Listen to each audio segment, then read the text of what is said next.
They say love can save you. They're wrong. Love can destroy you faster than a bullet, especially when the man who owns your heart also owns half the city's blood. Tonight, I'm going to tell you about Lyora Vale, a waitress who made one honest choice that should have saved her life, but instead dragged her into a nightmare dressed in Armani suits and million-dollar lies. Before we dive in, hit that like button and drop a comment telling me what city you're watching from. I want to see how far this story travels. Now, let me take you back to where it all began. Chicago, rain, and a man who kills as easily as he breathes. The rain came down like God was trying to wash Chicago clean and failing miserably. Lyora Vale had been on her feet for 11 hours straight, and her lower back felt like someone had taken a crowbar to her spine. The crystal tray in her hands weighed maybe 3 pounds, but after a double shift it might as well have been concrete. She moved through the packed floor of Nocturne with the kind of practiced invisibility that good servers master. There but not there, present but forgettable. Nocturne wasn't the kind of place that advertised. You didn't find it on Yelp. The entrance was tucked behind a luxury hotel lobby, down a marble staircase that screamed money so old it had stopped bothering to shout. The clientele wore watches worth more than Lyora's yearly salary. Judges, politicians, men whose smiles were expensive and whose handshakes closed deals that never made the news. Lyora had learned not to ask questions. Questions didn't pay her mother's medical bills. She set down another round of top-shelf whiskey at table 7. 3 men in their 50s who hadn't looked at her face once, but had definitely looked everywhere else. One of them grazed her hip as she turned away. Not an accident. Never an accident.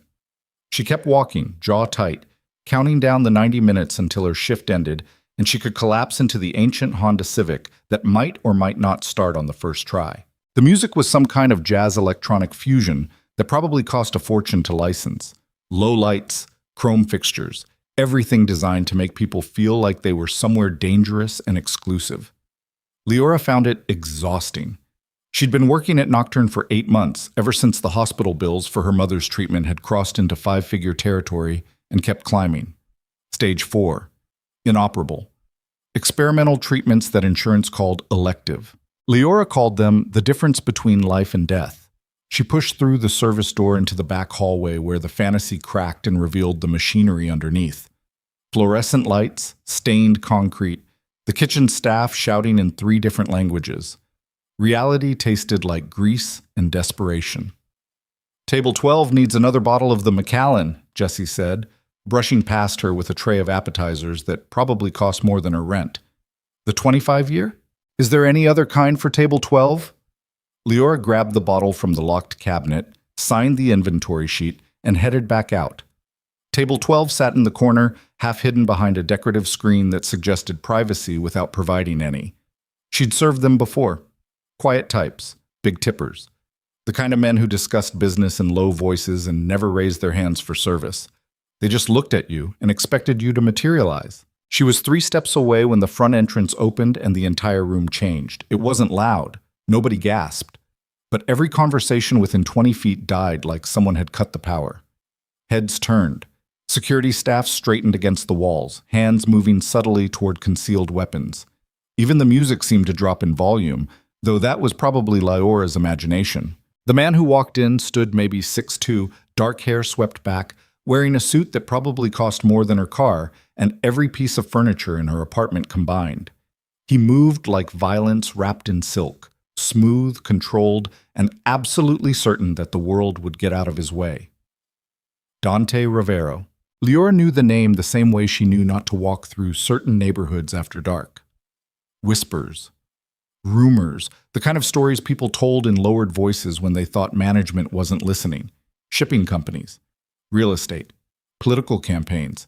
And underneath all that legitimate empire, blood money flowing through the city's veins like poison.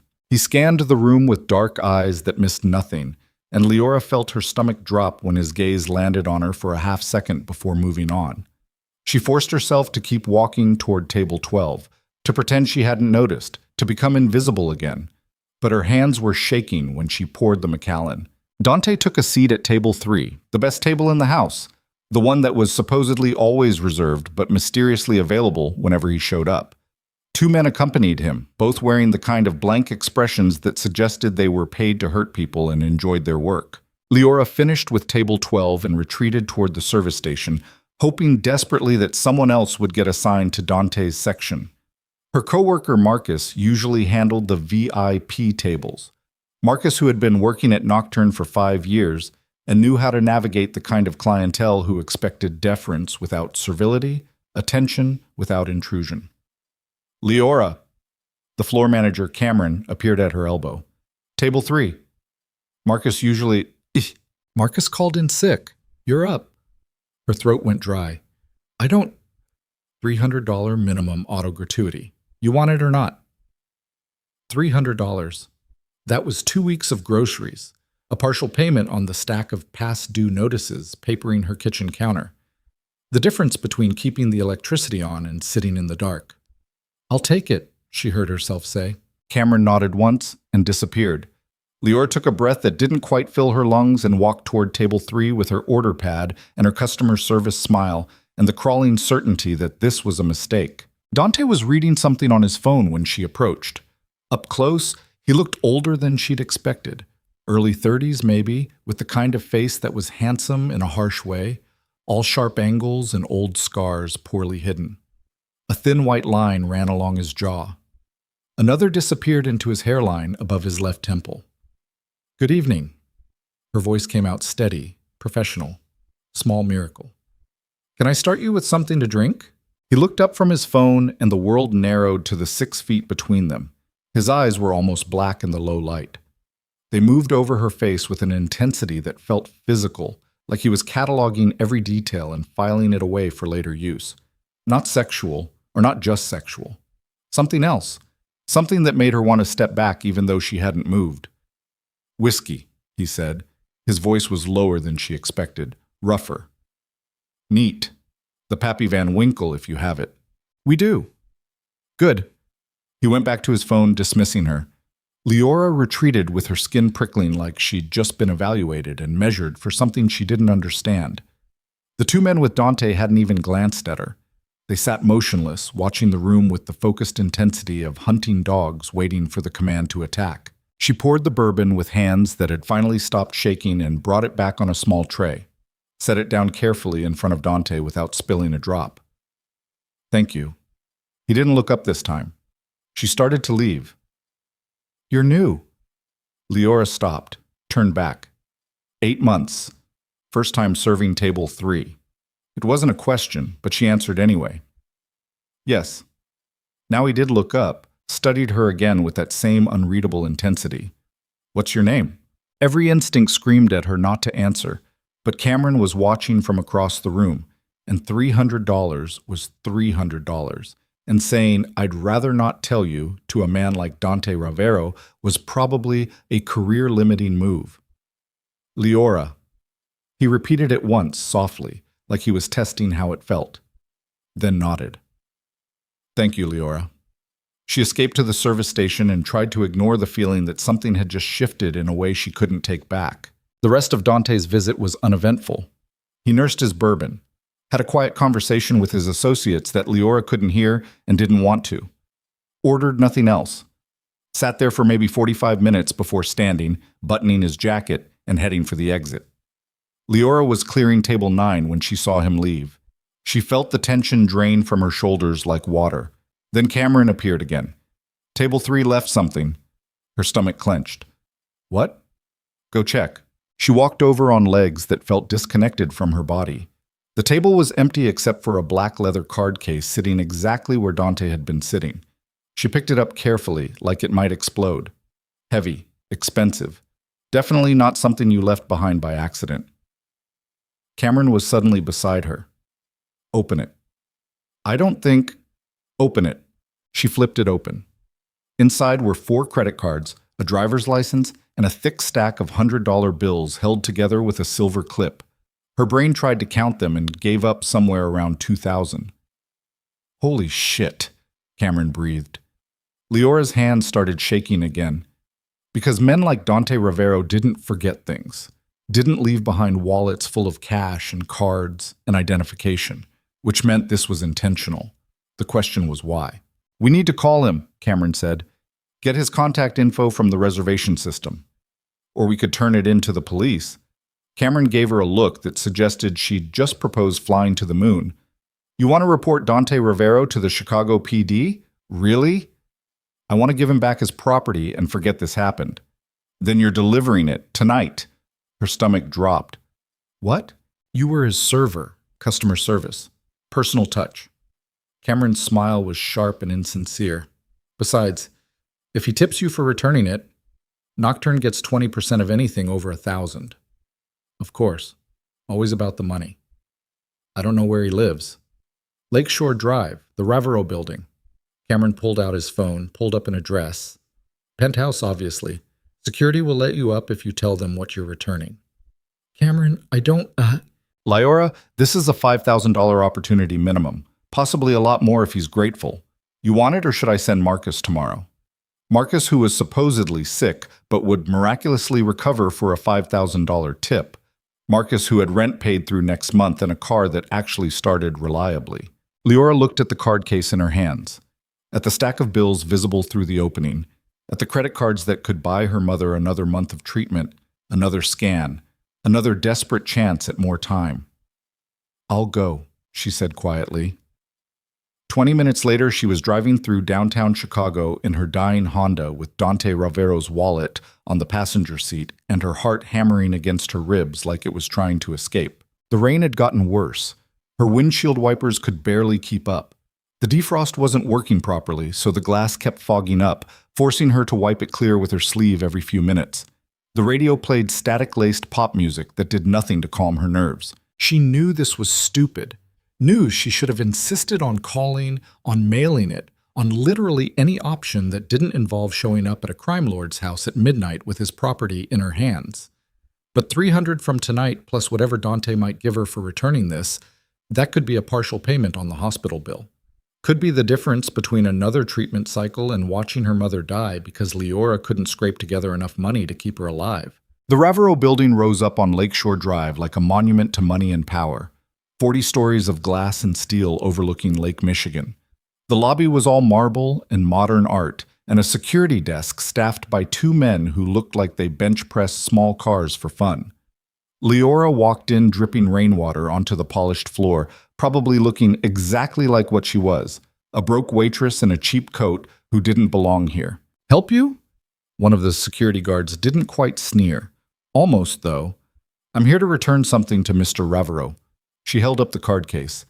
He left it at Nocturne. The guards exchanged a glance.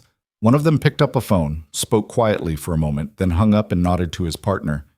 42nd floor. They're expecting you. The elevator was the kind that probably cost more than her apartment. Smooth, silent. She watched the numbers climb and tried not to think about what she was doing. Tried not to imagine what kind of man lived at the top of a building like this. What kind of things happened in spaces where normal people never went. The doors opened onto a private vestibule with a single door and another guard. This one was bigger than the lobby security, with the kind of face that suggested he'd been hit a lot and learned to enjoy it. ID, he said. She handed over her driver's license. He scanned it with a handheld device, checked something on a screen, then handed it back. Arms out. She raised her arms and he patted her down with clinical efficiency. Checked the card case, checked her purse, checked everything twice. Finally, he stepped back and knocked once on the door behind him. It opened. The penthouse was exactly what she'd expected, and somehow worse. Floor-to-ceiling windows overlooking the black expanse of Lake Michigan. Furniture that looked like art installations. Hardwood floors that gleamed like dark water. And standing in the center of it all, Dante Ravero in shirt sleeves with his jacket discarded and his tie loosened. He looked at her for a long moment without speaking. You came yourself, he said finally. You left this. She held out the card case, desperate to get rid of it and get out. At the club. He took it from her hands but didn't look at it, just kept watching her with those dark eyes that saw too much. You could have kept it. No, I couldn't. Most people would have. I'm not most people. Something shifted in his expression. Not quite a smile, something harder. No, he agreed. You're not. The silence stretched out until Lyora couldn't stand it anymore. Is there anything else? Because I should. Why did you come yourself? Dante cut her off, instead of sending it with security or mailing it or any of the dozen safer options. The honest answer was money. The answer she gave was, "It's yours. You should have it back." Honest. He said it like he was tasting something rare. When was the last time someone was honest with me for no reason? I have reasons. Tell me. I'd rather not. Your mother is sick. He said it casually, like he was commenting on the weather. Stage 4, treatment resistant. Medical bills somewhere north of 200,000 and climbing. Leora's blood went cold. How do you... I know everything about everyone who works in my clubs. He took a step closer. I know you work doubles 6 days a week. I know you live in a studio apartment in a neighborhood where gunshots are background noise. I know you drive a car that should have died 5 years ago. I know you're drowning and nobody's coming to save you. She should run, should turn around and walk out and never look back. But her feet were rooted to the floor and her voice came out smaller than she wanted. Why would you care? Because you're interesting? Another step. Close enough now that she could smell his cologne, something dark and expensive.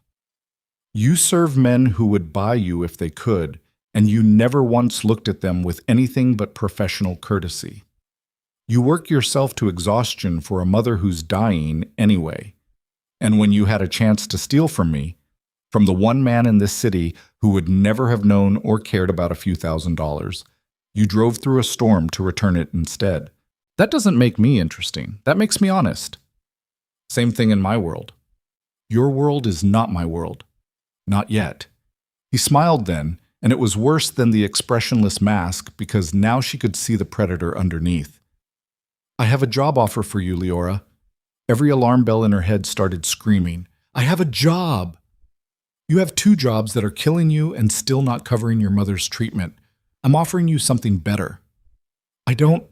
Executive assistant, $75,000 a year base salary. Medical insurance that covers experimental treatments. A company apartment. And your mother gets moved to the best private facility in Chicago with all expenses paid. The room tilted. $75,000. Medical coverage. A place to live that wasn't held together with rust and prayers. What would I have to do? She asked, even though she already knew the answer would be worse than she imagined. Whatever I tell you to. Dante's smile widened a fraction. Schedule meetings. Handle correspondence. Run errands. Accompany me to events. Be available when I need you. That's not a job description. That's ownership. In my world, there's very little difference. She should say no, should walk out, should choose poverty and pride over whatever devil's bargain he was offering. But her mother's face swam up in her memory, hollow-eyed, gray-skinned, whispering that it was okay to let go, that Leora had done enough. I need to think about it, Leora heard herself say. You have 24 hours. Dante pulled out his phone, typed something, and her phone buzzed in her purse. That's my private number. Call me with your answer. He walked past her to the door and opened it. Dismissed. She stepped out into the vestibule where the guard waited with the same blank expression. The door closed behind her with a soft click that sounded like a cell locking. Leora rode the elevator down in silence, walked through the lobby without seeing it, and sat in her car for 10 minutes while rain hammered the roof and her hands shook on the steering wheel. $75,000. Medical coverage. A penthouse apartment. All she had to do was sell herself to a man who probably killed people before breakfast. She started the car on the 4th try and drove home through streets that looked like they were drowning. The studio apartment was exactly as depressing as she'd left it. Water-stained ceiling, radiator that clanked and never quite heated the place. A Murphy bed that didn't fold up anymore, so it just took up most of the living space. Pictures of her mother taped to the wall from before the cancer, when she'd still looked human. Leora dropped her purse on the counter and saw the stack of bills waiting there like a firing squad. Rent, 2 months late. Electric, disconnect notice. Hospital, payment plan missed. Her mother's facility, threatening transfer to state care if payment wasn't received within 5 days. 5 days. She picked up her phone and stared at Dante's number until the screen went dark. This was insane. This was selling her soul. This was exactly the kind of mistake people made right before their lives went off a cliff.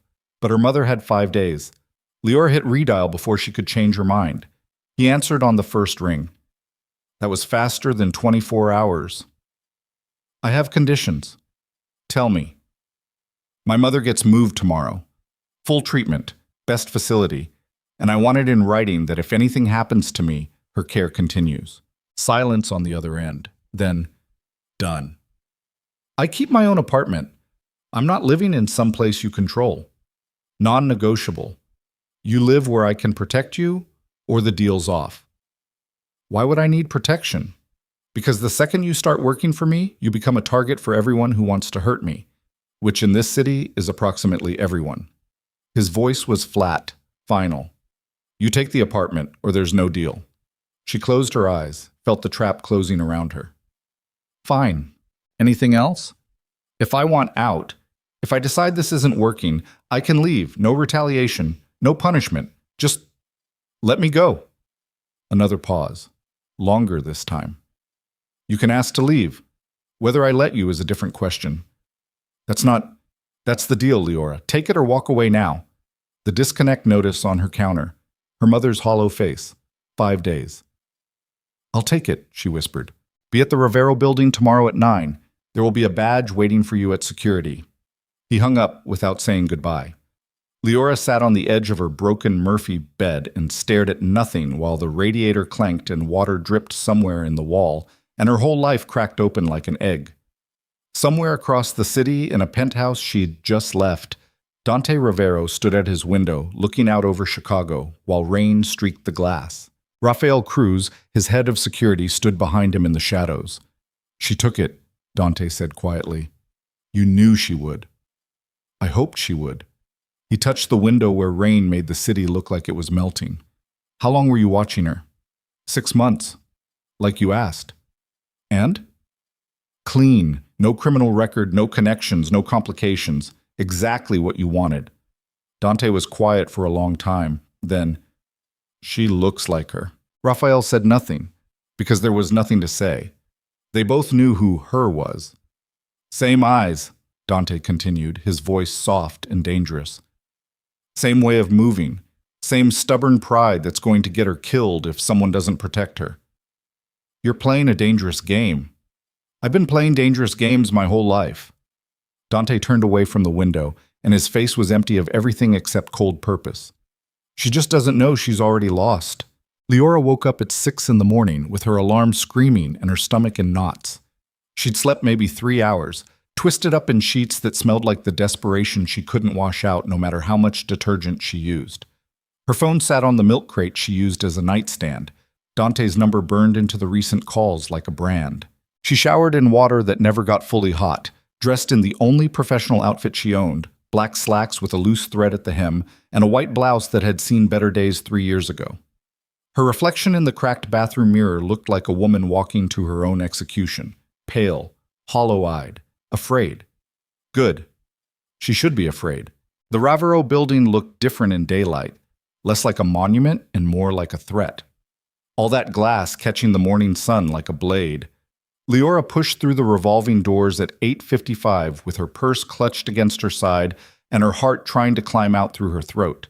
Different security guards at the desk. Same cold eyes. Leora Vale, she said. I'm supposed to... Mr. Ravero's office, 40th floor. The guard slid a badge across the desk without looking at her. Elevator at the end. The badge had her picture on it, a photo she'd never taken. She stared at it for 3 seconds, trying to understand how they'd gotten it, before realizing they'd probably pulled it from her driver's license, or social media, or surveillance footage from Nocturne. The reality of what she'd agreed to started sinking in like cold water. These people knew everything about her, had been watching her for God knew how long, and she'd just walked into their world voluntarily. The 40th floor was all executive suites and conference rooms with walls made of frosted glass. A woman sat at a reception desk that probably cost more than Leora's car. Late 40s, immaculate suit, the kind of expression that suggested she'd eaten junior assistants for breakfast and found them wanting. You're late, the woman said. Leora checked her phone. 8:58. I was told 9. Mr. Ravero's meetings start 5 minutes early. If you're on time, you're late. The woman stood, gestured toward a hallway. Come with me. They walked past conference rooms where men in expensive suits discussed things in low voices, past offices with nameplates that meant nothing to Leora. The woman, she hadn't introduced herself, moved with the efficient brutality of someone who had worked for Dante Ravero long enough to learn that weakness got you killed. She stopped at a door at the end of the hall, knocked once, opened it without waiting for a response. The new girl, she announced, and walked away. Leora stepped inside and the door clicked shut behind her. Dante's office was exactly what she'd expected. Corner suite, windows overlooking the lake, furniture that screamed power and money, and behind a desk the size of her apartment's kitchen, Dante himself in a charcoal suit that probably cost more than her first car. He didn't look up from his computer. You're 2 minutes late. The guard said 9. I say 8:55. Now he did look up, and his eyes were cold in the morning light. If I tell you to be somewhere at a specific time, you're there 5 minutes early. If I need you at midnight, you answer your phone on the first ring. If I call you on Christmas morning, you drop whatever you're doing and you come. Are we clear? Every instinct screamed at her to tell him to go to hell, but her mother's face swam up in her memory and she swallowed the words. Clear. Good. He stood, buttoned his jacket. Your mother was transferred to Resurrection Memorial at 6 this morning. Private room, full-time care. Dr. Sarah Chen is overseeing her treatment. She's the best oncologist in the state. All expenses covered. Leora's throat went tight. Thank you. Don't thank me. You're paying for it. He walked around the desk, stopped a few feet away. Your salary covers your mother's care. You fail me, she goes back to state care. You quit, she goes back. You betray me in any way, she goes back. Your performance determines whether your mother lives or dies. Do you understand? The words hit her like a fist. All that relief, all that gratitude turned to ash in her mouth. You're holding her hostage. I'm giving you motivation to excel. His smile was thin, sharp. Most employees get annual reviews and cost of living raises. You get to keep your mother alive. I'd say that's generous. She wanted to hit him, wanted to claw that smile off his face, but her hands stayed at her sides because he was right. He owned her now, bought and paid for with her mother's life as collateral. What do you need me to do? The words tasted like poison. Today you shadow Raphael. Learn the security protocols, the building layout, who matters and who doesn't. Tomorrow you start actual work. He checked his watch, something mechanical and Swiss that probably cost 6 figures. Raphael's waiting in conference room C. That's it? Did you expect something else? I expected you to tell me what kind of man I'm working for. Dante tilted his head slightly, studying her. You already know what kind of man I am. That's why you're afraid. I'm not. Yes, you are. I can see it in how you're standing, weight on your back foot, shoulders tight, hands ready to come up defensive. You're terrified. Good. Fear keeps you careful. Careful keeps you alive. He moved past her toward the door. Raphael will give you a phone. Keep it on you always. And Leora? She turned. Welcome to the family. The way he said it made it sound like a threat. Raphael Cruz looked like violence in a 3-piece suit. Broad shoulders, scarred knuckles, the kind of face that had been broken and reset too many times. He was waiting in conference room C with a laptop, a folder, and an expression that suggested he'd rather be anywhere else. Sit, he said without preamble. Leora sat. Raphael slid the folder across the table. Emergency contacts, building schematics, security protocols. Memorize all of it by tomorrow. She opened the folder, 50 pages minimum. All of it? You work for Dante Ravero. That makes you a target for approximately 24 criminal organizations, 3 federal agencies, and God knows how many individual opportunists who think kidnapping you might be profitable. He pulled out a phone. New, expensive, probably encrypted 6 ways from Sunday. This is your work phone. It's monitored. Every call, every text, every web search gets logged. Don't use it for anything personal. That's illegal. So is most of what happens in this building. You have a problem with that? There's the door. He waited. When she didn't move, he continued. The phone has 3 emergency contacts programmed. Dante, me, and emergency services that route through our security first. If you're in trouble, you call in that order. What kind of trouble are we talking about?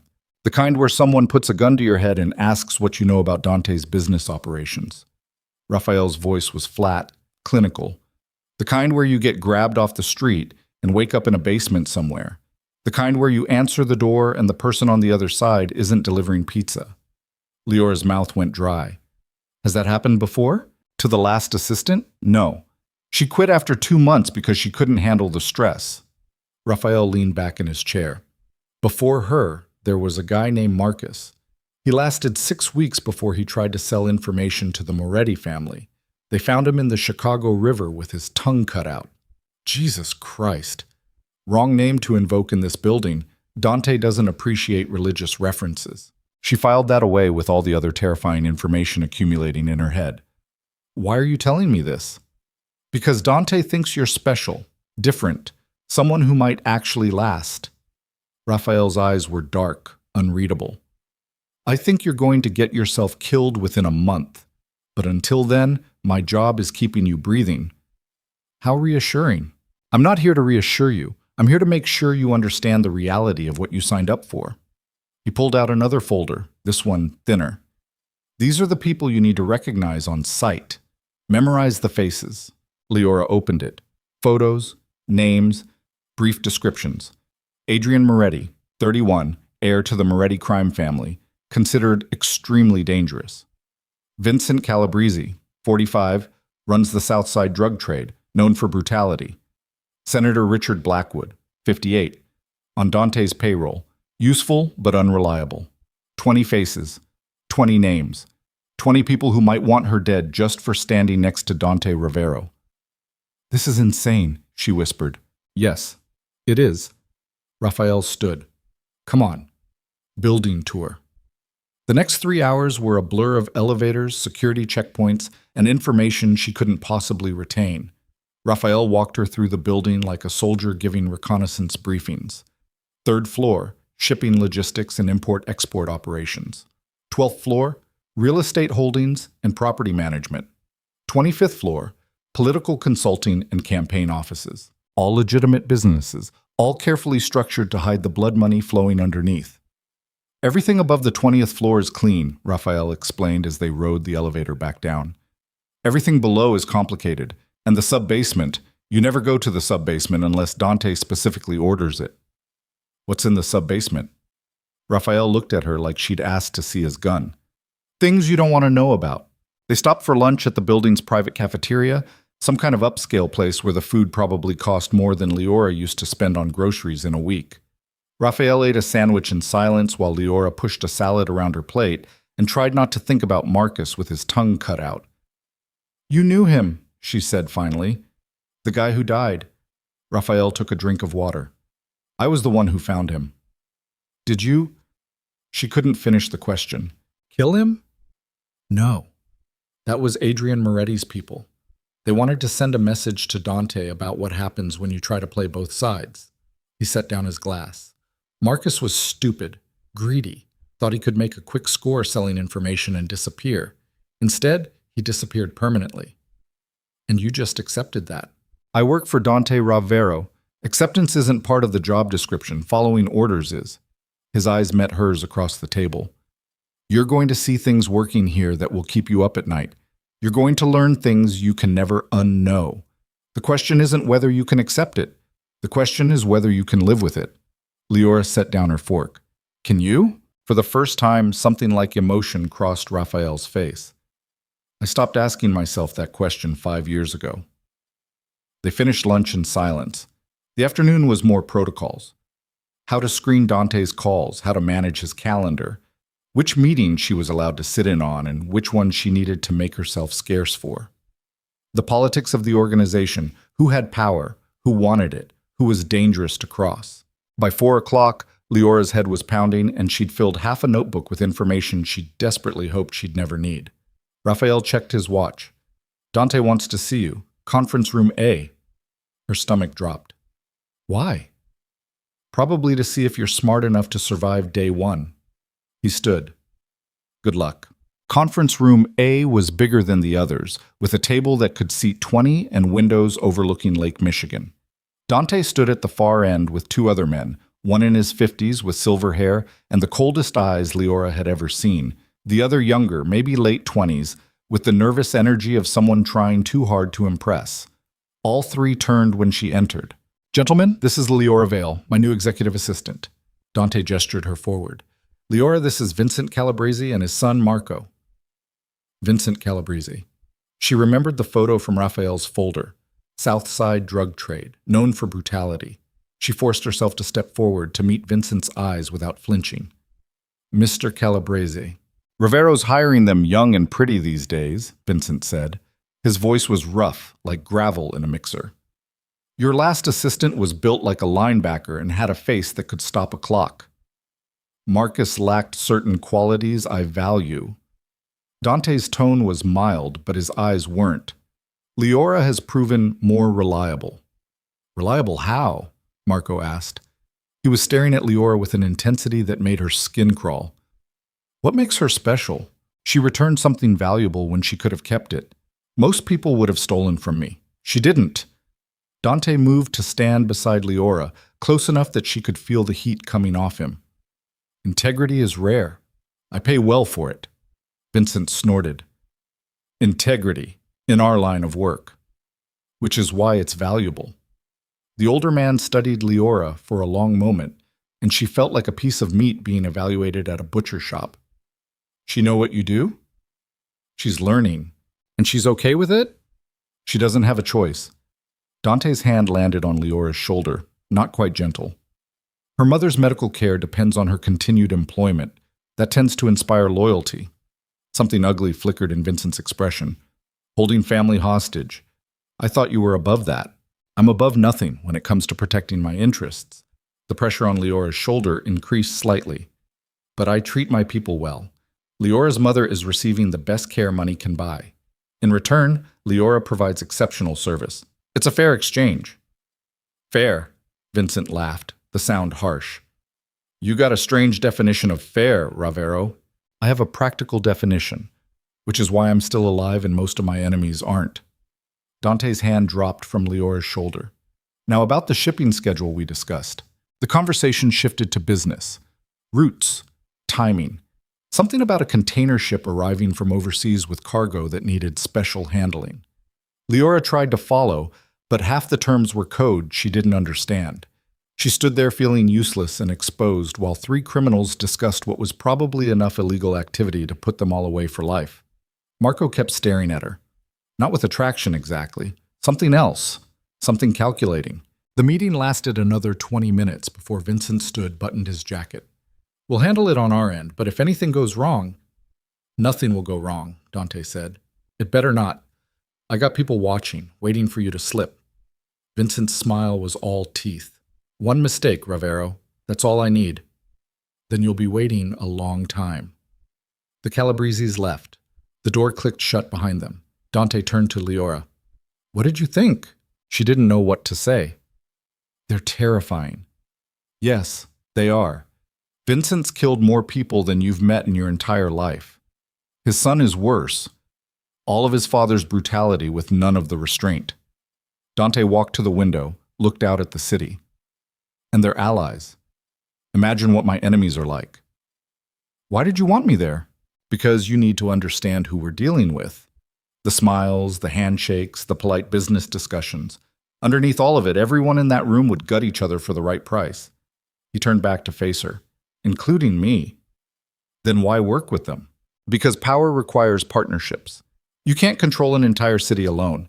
So you make alliances with people you don't trust, and you watch them carefully, and you strike first when they inevitably betray you."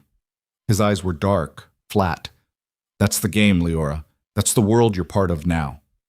She wanted to ask how he lived like this, how he slept at night knowing everyone around him was waiting for their chance to put a knife in his back. But she already knew the answer. He didn't sleep. He survived.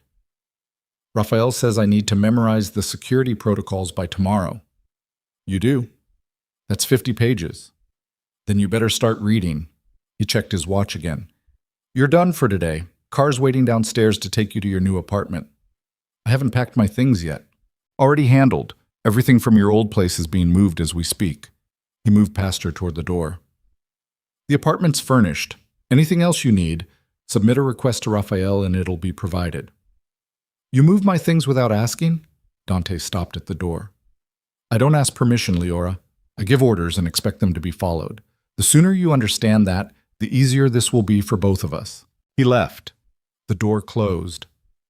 Leora stood alone in the conference room with Lake Michigan spread out behind her like a gray eternity, and the sinking realization that she'd just sold herself to a man who thought people were assets to be managed and controlled. The apartment was on the 35th floor. 2 bedrooms, floor-to-ceiling windows, kitchen with appliances Leora had only seen in magazines. Her furniture looked pathetic scattered around the space, her cheap IKEA coffee table next to a leather couch that probably cost $5,000. Her worn boxes stacked against walls that had probably never seen anything less than professional movers. A knock at the door. She opened it to find Raphael holding a large box. Security system, he said, pushing past her. Cameras at the entrance, motion sensors on the windows, panic button by the bed. If anything happens, you hit the button and we're here in under 3 minutes. He spent 20 minutes installing everything while Leora watched and tried to process that her life now required panic buttons and 3-minute response times. One more thing. Raphael pulled out a small handgun, set it on the counter. 9mm, 15 rounds. Safety's here. You know how to shoot? Leora stared at the gun like it might explode. No. Then you're learning. Range time starts next week. He headed for the door. Get some sleep. Tomorrow's going to be worse. He left. Leora locked the door behind him, all 3 locks that had been installed, and stood in the middle of her new apartment that felt like a very expensive cage. Her phone buzzed. Her personal phone, not the monitored one Raphael had given her. A text from a number she didn't recognize.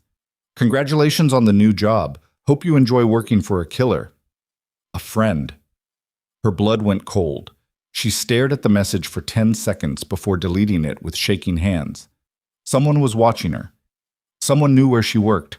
Someone wanted her to know they were paying attention. She thought about calling Dante, thought about hitting the panic button, then realized this was probably exactly what they wanted. To make her paranoid, to make her scared, to make her doubt everything. Leora set down the phone and walked to the window. Chicago spread out below her, all those lights like stars in the dark. Millions of people living normal lives, going to normal jobs, not working for criminals who held their mothers hostage. She pressed her forehead against the glass and tried not to cry. Somewhere across the city, in a restaurant that didn't appear on any map, Adrian Moretti sat across from Marco Calabrese and smiled like a shark. So Ravero's got a new assistant, Adrian said. Pretty little thing, doesn't know what she's gotten herself into. Marco drank his whiskey, ice clinking against crystal. Dad thinks Ravero's using her as bait. Your dad's smarter than he looks. Adrian leaned back in his chair. Ravero doesn't hire people for their skills. He hires them for their leverage. What's this girl's leverage? Sick mother, medical bills, standard desperation play. Boring. Adrian swirled his own drink, thoughtful. But useful. Every asset has a weakness. Every weakness is an opportunity. You thinking about making a move? I'm thinking Dante Ravero has been king of this city for too long. He's overextended, overconfident, making mistakes. Adrian's smile widened. And that girl? She's the biggest mistake he's made yet. He'll protect her. He'll try. But protection only works if you see the threat coming. Adrian finished his whiskey, set the glass down with deliberate care. Tell your father I want a meeting. Tell him I have a proposal that'll make us both very, very rich. And Ravero? Ravero gets what he deserves. Adrian stood, buttoned his jacket. Everyone falls eventually. Even kings. He walked out into the Chicago night where rain had started falling again, turning the streets to black mirrors, and already he was planning how to burn Dante Ravero's empire to the ground. Starting with the girl. Leora lasted 2 weeks before everything fell apart. 2 weeks of shadowing Raphael, learning security protocols, sitting in on meetings where men discussed shipments and territories and problems that needed solving. 2 weeks of watching Dante run his empire with the casual efficiency of someone playing chess while everyone else played checkers. 2 weeks of her mother thriving in the best medical care money could buy. And 2 weeks of anonymous messages on her personal phone. Never threatening directly, just enough to keep her looking over her shoulder. Does your mother know what you do for a living? Dante Ravero killed a federal informant in 2019. Ask him about it. How many people have to die before you feel guilty? She didn't tell Dante, didn't tell Raphael. Partly because she was afraid of seeming weak. Mostly because she was afraid they'd take away her phone and she'd lose her last connection to a life that didn't revolve around criminals. Then came the gala, some charity event for the city's elite. $500 a plate, black tie required, the kind of event where politicians rubbed elbows with CEOs and everyone pretended the world was civilized. Dante was receiving some humanitarian award for his donations to children's hospitals, which would have been funny if it wasn't so obscene. "You're coming," he told her that morning. "I don't have anything to wear." Handled. Dresses being delivered this afternoon. Hair and makeup at 6. "I don't need—" Leora. He'd looked up from his computer with that expression that meant the conversation was over. "You're representing me. That means you look perfect." No arguments. So here she was, standing in front of her bathroom mirror at 7:30 in a dress that probably cost more than she used to make in 3 months. Midnight blue silk that fit like it had been designed specifically for her body. Hair styled in loose waves. Makeup that made her look sophisticated and expensive, and nothing like the exhausted waitress who'd walked into Dante's world 2 weeks ago. She barely recognized herself. The car picked her up at 8, not a normal car. A town car with a driver who held doors and didn't make eye contact. Raphael sat in the passenger seat, wearing a tux that somehow made him look more dangerous instead of less. "You look good," he said, without turning around. "Thanks. Don't let it go to your head. You're still the new girl. Everyone at this event will be trying to figure out what you are to Dante. Don't give them ammunition." "What am I supposed to be?" "Professional. Invisible. The kind of assistant who anticipates needs before they're voiced." Raphael finally turned to look at her. "And don't drink. Not tonight. You need to stay sharp." The gala was held at some historic hotel that had been converted into an event space that probably hosted weddings for the obscenely wealthy. Crystal chandeliers, marble floors, string quartet playing something classical in the corner. Every person in the room looked like money and power and secrets buried deep. Dante was waiting near the entrance in a tux that made him look like danger wrapped in civilization. He turned when Leora approached, and something flickered across his face too fast to identify.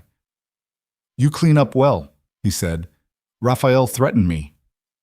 "Raphael threatens everyone." Dante offered his arm. "Stay close. Smile when appropriate. Don't answer questions about my business.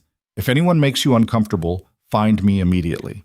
She took his arm because refusing would cause a scene. His body was warm through the expensive fabric, solid, and the casual possessiveness of the gesture made her stomach flip. They walked into the ballroom together, and the room noticed. Conversations paused. Heads turned. She felt the weight of 100 gazes evaluating, judging, calculating what she meant. Dante Ravero didn't bring dates to events, didn't have a girlfriend anyone knew about. So who was this woman on his arm? "They're staring," Leora whispered. "Let them." Dante guided her through the crowd with confident ease. "Speculation makes me more interesting."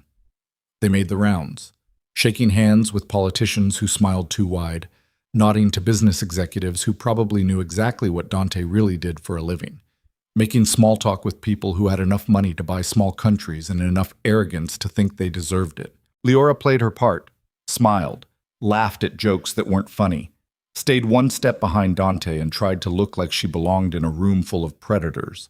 Then she saw Adrian Moretti. He stood across the ballroom talking to an older couple, champagne in hand, looking like money and murder in equal measure. Handsome in a cold way, blonde hair, blue eyes that missed nothing. And when his gaze found Leora, he smiled.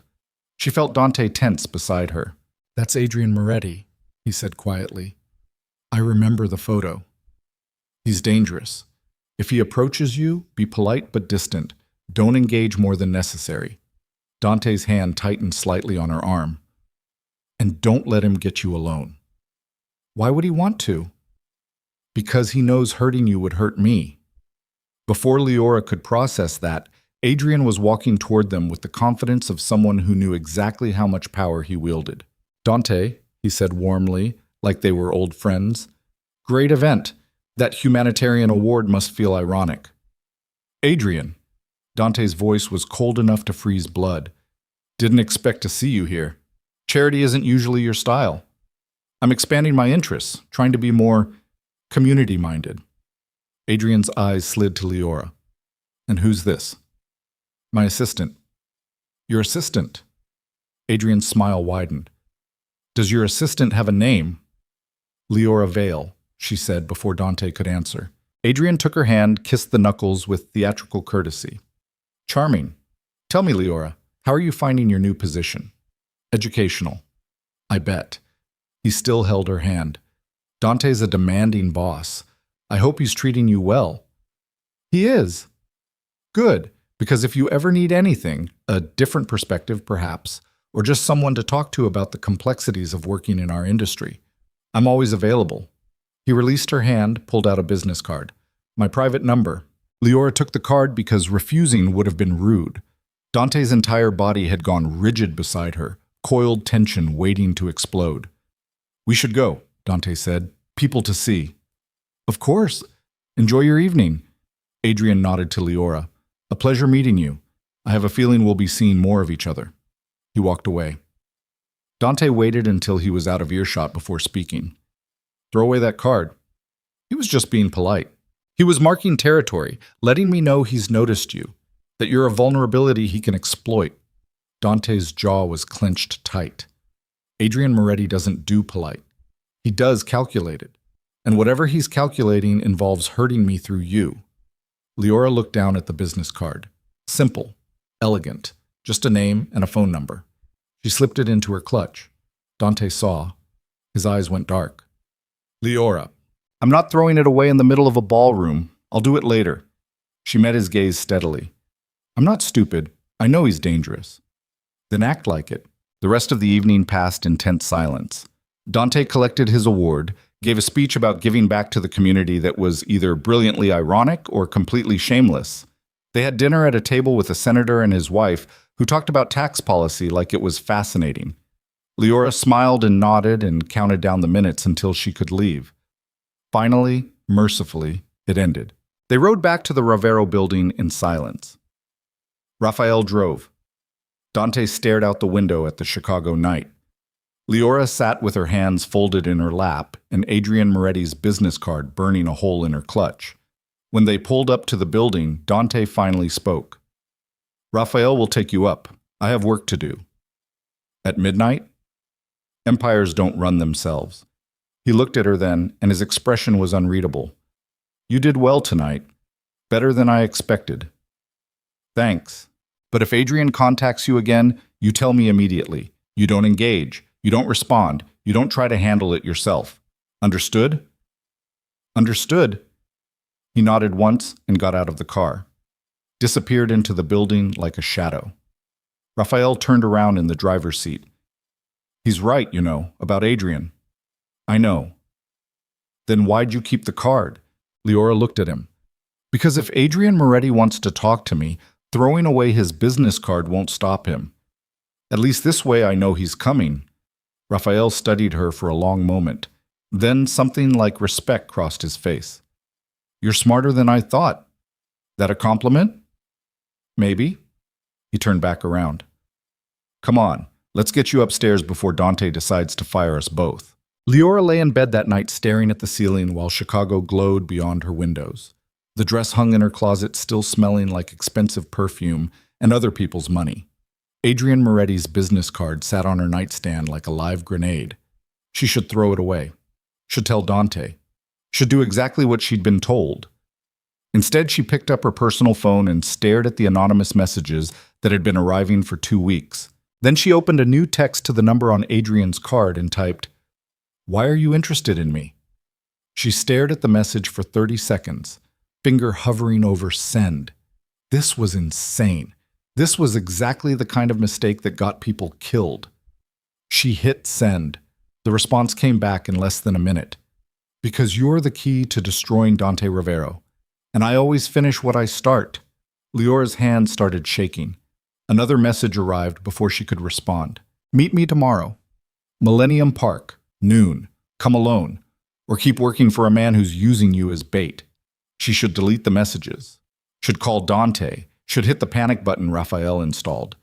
Instead, she set down the phone and stared at the ceiling until dawn broke over Chicago, and she still hadn't decided whether she was brave or just incredibly fatally stupid.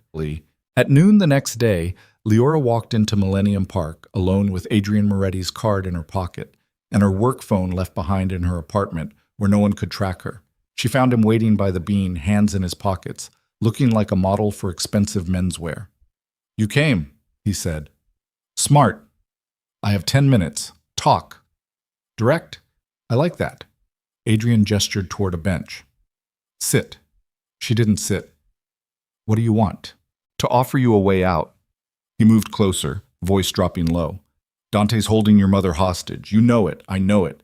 He's using you as an assistant, as a prop, as bait for his enemies. You're not an employee, Leora. You're a tool." "And you're what? My savior?" "I'm practical. I want Dante Ravero gone. You want your mother safe. We can help each other." "By doing what?" "By you telling me what I need to know. His schedule, his vulnerabilities, where he goes when he thinks no one's watching." Adrian's eyes were ice cold, calculating. "Help me take him down and I guarantee your mother receives care for the rest of her life. No strings, no hostages, just freedom." Leora's heart was hammering. "You want me to betray him. I want you to save yourself. There's a difference.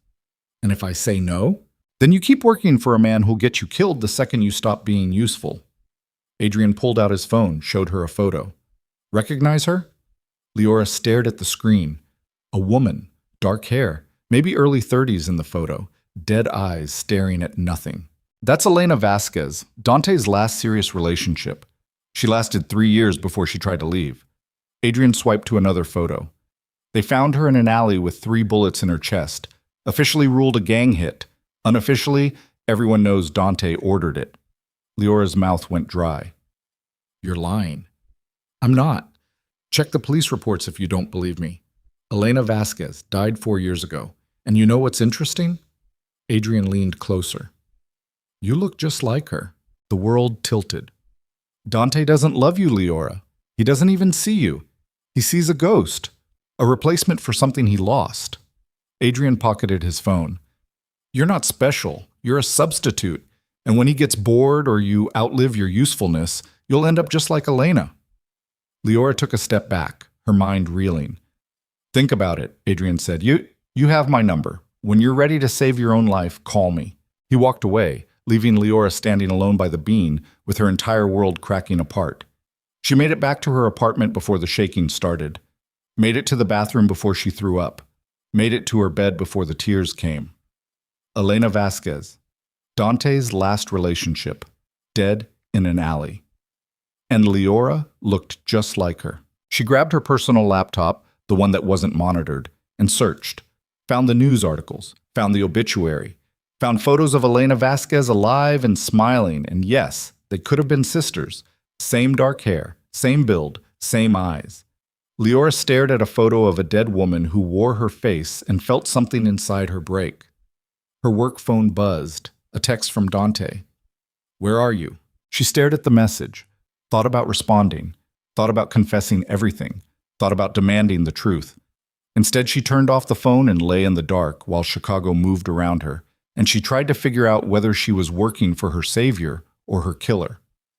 3 floors down, Rafael Cruz watched the security monitors and saw Leora's apartment go dark, saw her work phone's GPS signal die, picked up the secure line and dialed.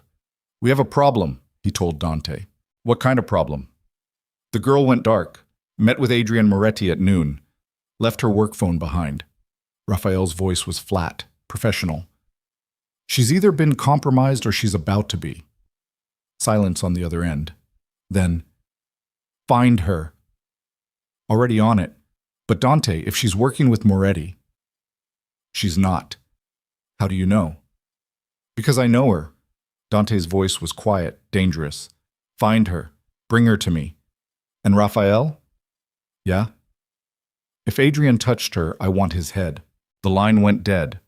Rafael stood, strapped on his weapon, and headed for the elevator while somewhere in the building's sub-basement, men who specialized in making people disappear started preparing for war.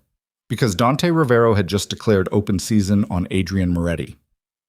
and Chicago was about to run red with blood. Leora woke to the sound of her apartment door crashing open. She jerked upright in bed, heart hammering, and saw Raphael silhouetted in the doorway with two other men behind him. The bedside clock read 3 in the morning. She'd fallen asleep in her clothes, laptop still open beside her, showing Elena Vasquez's face frozen in digital immortality. "Get up," Raphael said. His voice was flat, empty of anything resembling sympathy. "What's happening?" "Dante wants to see you, now. It's 3 in the morning." "I didn't ask what time it was." Raphael moved into the room, and Leora saw the gun holstered under his jacket. "You can walk out, or we can carry you. Your choice." She stood on shaking legs, grabbed a jacket. "Am I under arrest?" "You work for a crime lord. There's no such thing as arrest." He gestured toward the door. "Move." They rode the elevator down in silence. The two men flanked her like prison guards while Raphael stood at the front, arms crossed, staring at the descending numbers. Leora's mind raced through possibilities, each one worse than the last.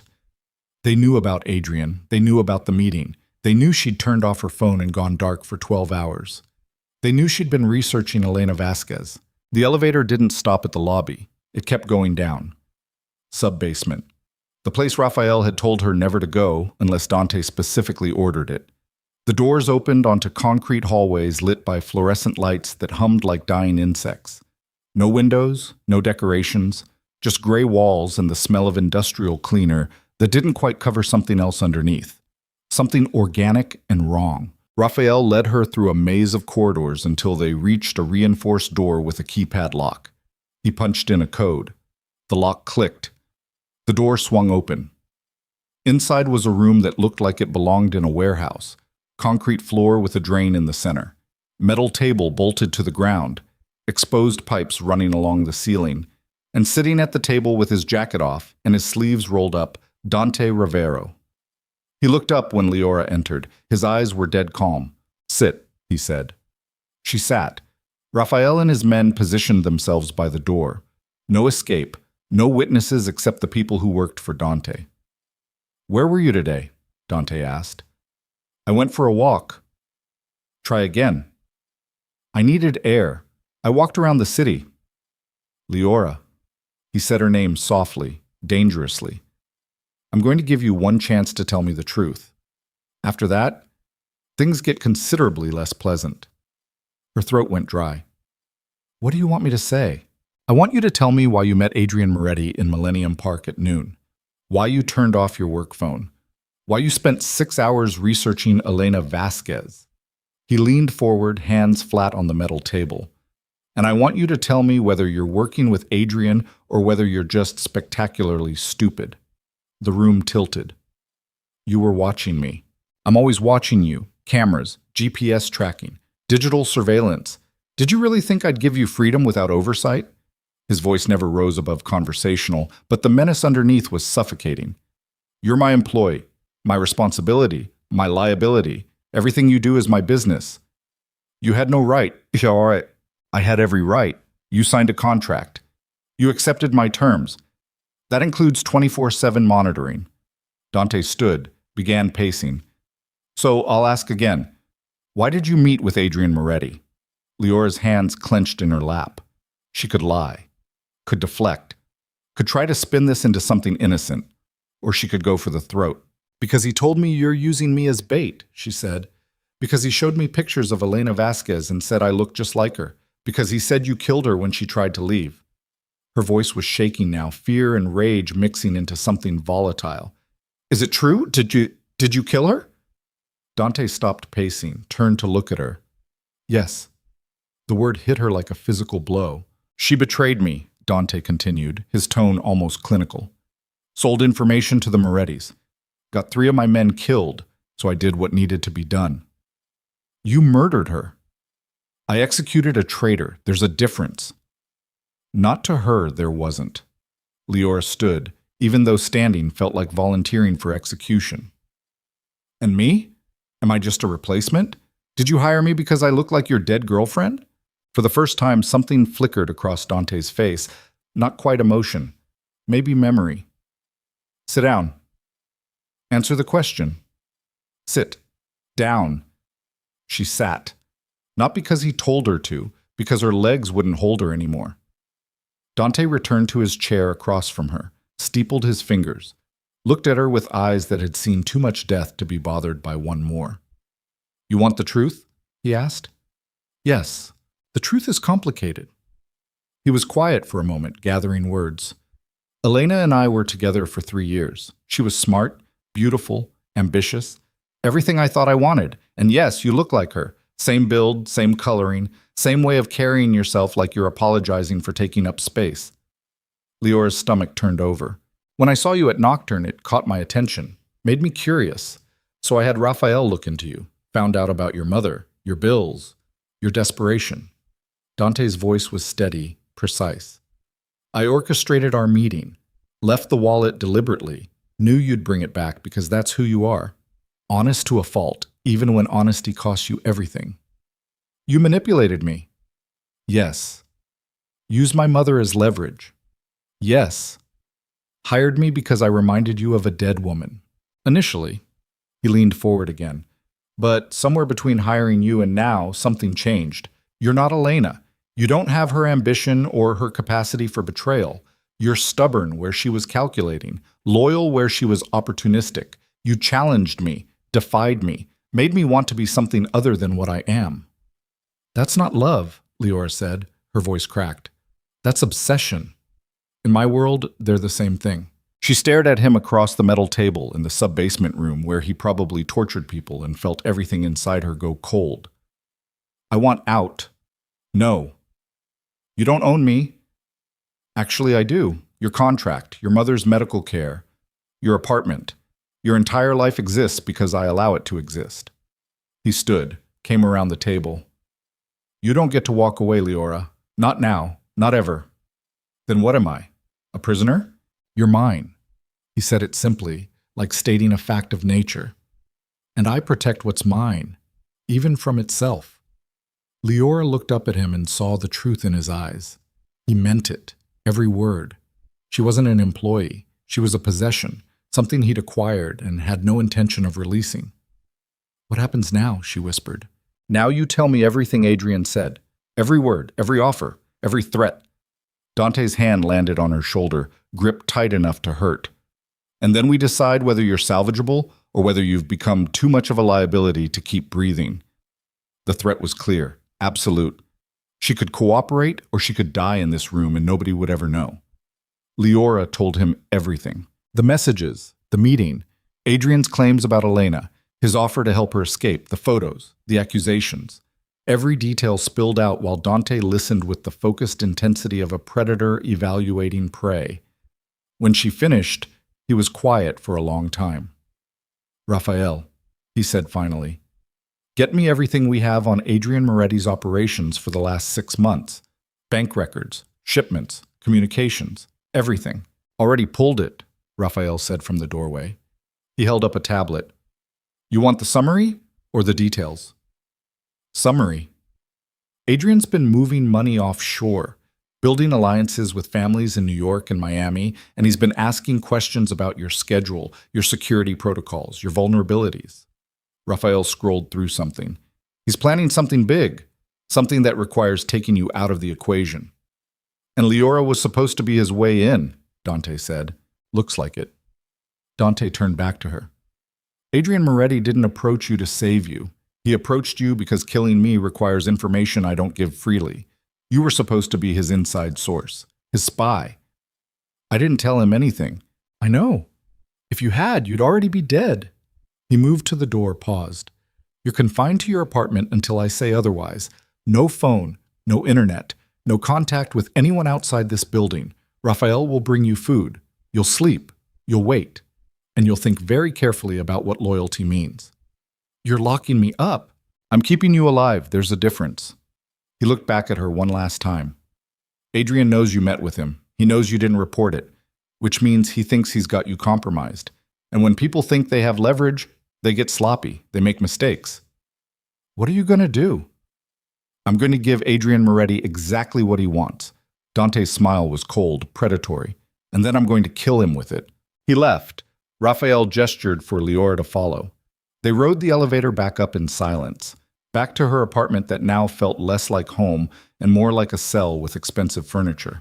Raphael positioned himself outside her door. Don't try to leave. Don't try to contact anyone. Don't do anything except sit tight and wait. For what? For Dante to finish playing chess with your life. He pulled the door shut. The lock clicked with mechanical finality. Leora stood in the center of her apartment and felt the walls closing in. No phone, no computer, no way to call her mother and explain why she wouldn't be visiting.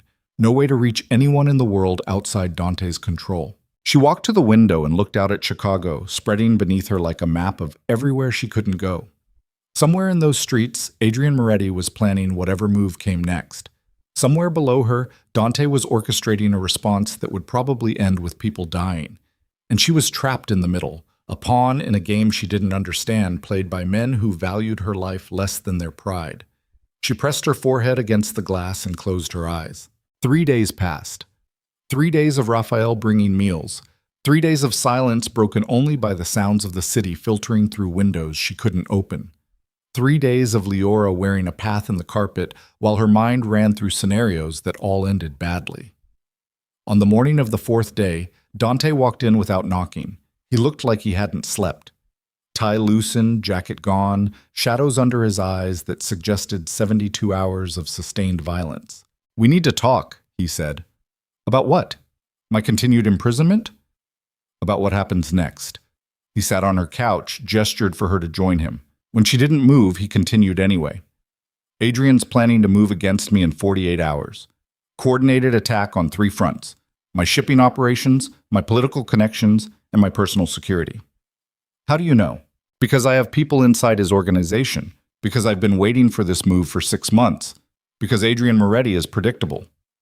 Dante ran a hand through his hair, exhaustion showing through the cracks. "But he has one advantage I didn't anticipate. He has you." "I'm not working with him." "I know, but he thinks you are. He thinks you're compromised, frightened, ready to betray me to save yourself." Dante leaned forward, elbows on his knees. "Which means I can use that." Leora's stomach dropped. "Use it how?" "By sending you back to him. By having you play the terrified informant who wants protection. By feeding him information that leads him exactly where I want him to go." His eyes met hers, dark and calculating. "You're going to help me kill Adrian Moretti." "No, it's not a request. I'm not an assassin. I'm not a spy. I'm not whatever you think I am." Her voice was rising now, fear converting to anger. "I'm just someone who needed help and made the mistake of accepting it from you. You're someone who's in too deep to get out clean." Dante stood, moved toward her. "Adrian knows you exist, knows you're close to me, knows you're a vulnerability. Even if I let you go right now, even if I released you from your contract and gave you enough money to disappear, he'd find you, he'd use you, and then he'd kill you. So my choices are die for you or die for him. Your choice is to help me eliminate the threat or become collateral damage when this war goes hot." He stopped inches from her, close enough that she could see the scar along his jaw, the old violence written in his skin. "I don't want you dead, Leora. I want you alive. But alive requires action." "What kind of action?" "Tomorrow night there's a meeting, neutral ground, Adrian and me discussing terms for a potential alliance." Dante's smile was thin, humorless. "Except there won't be an alliance, there'll be an ambush. But Adrian doesn't know that because you're going to tell him it's legitimate." "He'll never believe me." "He will if you're convincing.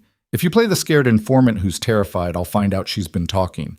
If you give him details that check out and a location that seems reasonable." Dante pulled out a phone, her phone, the one she'd left behind. "You're going to call him, set up a meeting, and you're going to sell this." Leora looked at the phone like it was a snake. "And if I refuse? Then your mother gets transferred to state care tomorrow morning. Your contract terminates. And you get dropped in the middle of a gang war with a target on your back and no protection." His voice was quiet, final. "I don't make empty threats, Leora. You know that by now."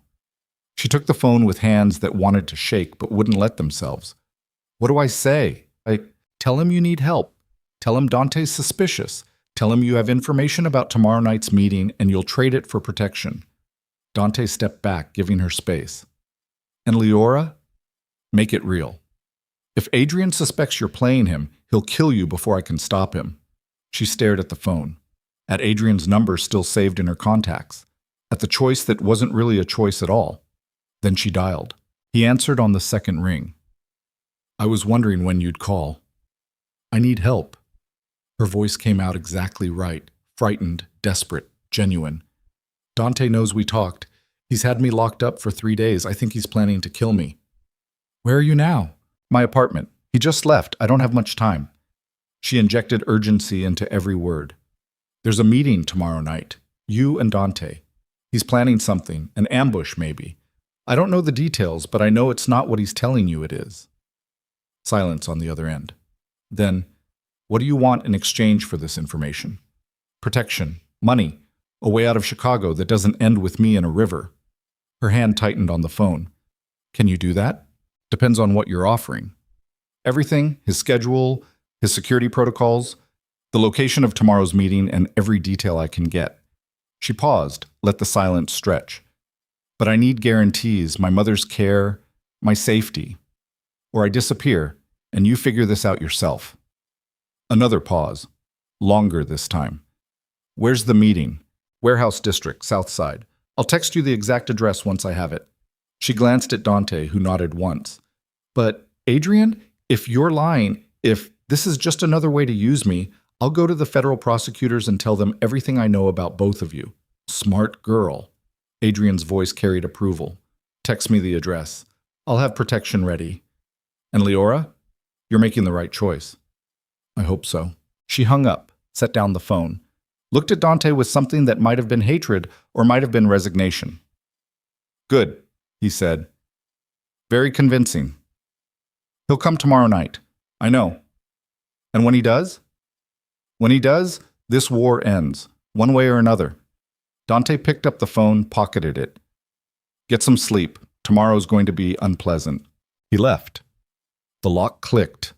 Leora stood alone in her apartment and realized she'd just become an accomplice to whatever violence was coming. She walked to the bathroom, turned on the shower to mask any listening devices, and cried for the first time in 3 days. Not because she was scared, because she'd stopped being scared somewhere in the last 72 hours and started being numb.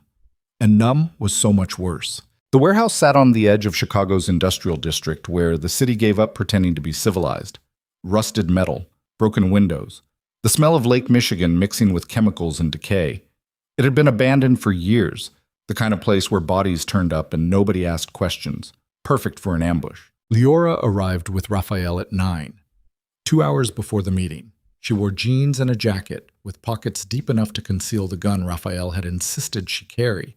She didn't know how to use it, didn't want to learn, but Raphael had been insistent. "If things go wrong, you point and shoot," he'd said. "Safety's off, 15 rounds. Make them count." Now she stood in the cavernous interior of the warehouse while Dante's men positioned themselves in the shadows. Snipers in the rafters, gunmen behind rusted machinery, escape routes mapped and secured. This wasn't a meeting. It was a kill box. Dante emerged from a black SUV at 9:30, flanked by 2 guards. He looked like death in Armani, calm, focused, ready. He found Leora standing near the entrance, pale but steady. "You did well," he said. "I feel like I'm going to throw up." "That means you're not a sociopath. Congratulations." He checked his watch. "Adrian will be here in 30 minutes. When he arrives, you stay behind me. You don't speak unless spoken to. You don't react to anything you see. And if shooting starts, you run for that door and you don't look back." "Why are you telling me this?" "Because I meant what I said. I don't want you dead." His hand touched her face briefly, thumb brushing her cheekbone. "Even if you don't believe anything else, believe that." She wanted to pull away, wanted to spit in his face, wanted to scream that protecting her while using her as bait wasn't protection at all.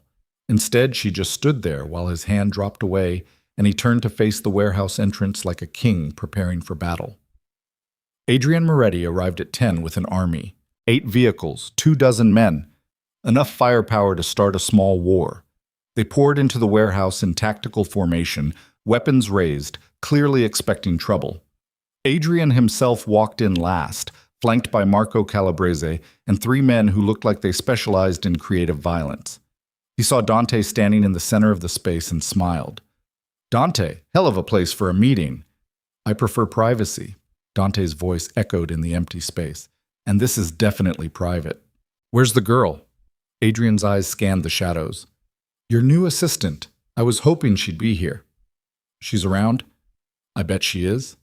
Adrian walked closer, hands in his pockets, the picture of casual confidence. So, you wanted to discuss terms? I wanted to discuss betrayal. Dante's voice went cold. Specifically, yours. Adrian's smile widened. Bold accusation. It's not an accusation, it's a fact. Dante gestured, and Raphael stepped forward with a tablet. 6 months of offshore accounts, communications with New York and Miami families, plans to eliminate my operations and divide the territory. You've been planning a coup, Adrian. The only question is whether you're stupid enough to think I didn't notice. The warehouse went silent. Adrian's men shifted, weapons coming up fractionally. Dante's men mirrored the movement, 30 armed people in a confined space, one wrong word away from a massacre. You've been busy, Adrian said finally. I'm thorough. Then you know this was inevitable. Chicago's too big for one man to control. Eventually, territories get divided. Empires fall. Adrian's hand emerged from his pocket holding a phone. And you made it so easy, Dante, getting attached to that girl, making her a weakness I could exploit. Leora isn't my weakness. No? Adrian held up the phone, showed a photo. Then why did she spend 3 days in your building under guard? Why did she call me yesterday begging for protection? Why is she currently hiding in this warehouse scared out of her mind? Dante said nothing. She's playing both sides, Adrian continued, feeding me information while pretending to be loyal to you. And the really funny thing, I don't think even she knows which side she's actually on. From her position in the shadows, Leora felt ice spread through her veins. He knew. Adrian knew she'd been lying, knew this was a setup, which meant this wasn't an ambush anymore. It was a trap. Here's what's going to happen, Adrian said. You're going to walk out of here. You're going to sign over half your operations to me, and you're going to leave Chicago for good. His smile was all teeth. Or I kill everyone in this building, starting with your men and ending with that girl you're pretending not to care about. You think you have the firepower? I know I do. Adrian raised his phone, pressed a button. The warehouse erupted. Explosions tore through the loading dock where 3 of Dante's vehicles had been parked. Fire bloomed orange in the darkness. The concussion knocked Leora off her feet, ears ringing, vision blurred. Gunfire erupted from positions Adrian's men had pre-established in the rafters and behind machinery. They'd been here before Dante arrived, had set up their own ambush, had turned the trap inside out. Leora scrambled behind a concrete pillar while bullets tore through the air above her head. She saw Dante diving for cover, Raphael returning fire with mechanical precision. Saw 3 of Dante's men go down in the first 30 seconds, blood spreading across concrete. This was war. Real war. Not the sanitized violence of movies, but the chaotic, screaming nightmare of people trying to kill each other in an enclosed space. She fumbled for the gun Raphael had given her, but her hands were shaking too hard to draw it. Her ears rang from the explosions. Her lungs burned from smoke and concrete dust. Every instinct screamed at her to run, but there was nowhere to run to. Then someone grabbed her arm. Marco Calabrese. Vincent's son. The one who'd stared at her at the gala with calculating interest. Got her, he shouted into a radio. Northeast corner. He dragged her toward a side exit while Leora fought and scratched and tried to scream. But the gunfire drowned out everything. Nobody saw. Nobody helped. Marco shoved her through a door into a hallway lit by emergency lights, the sounds of battle muffled behind thick walls. Where are you taking me? She gasped. Insurance. Marco's grip tightened. Adrian wants to negotiate. You're the negotiating chip. Dante won't trade for me. Yeah, he will, whether he admits it or not. Marco pulled her down the hallway toward another exit. You're his weakness. Always have been. They burst out into the night air behind the warehouse. 2 vehicles waited with engines running. Adrian stood beside one, talking rapidly into a phone. He looked up when Marco appeared with Leora. Perfect timing, Adrian said.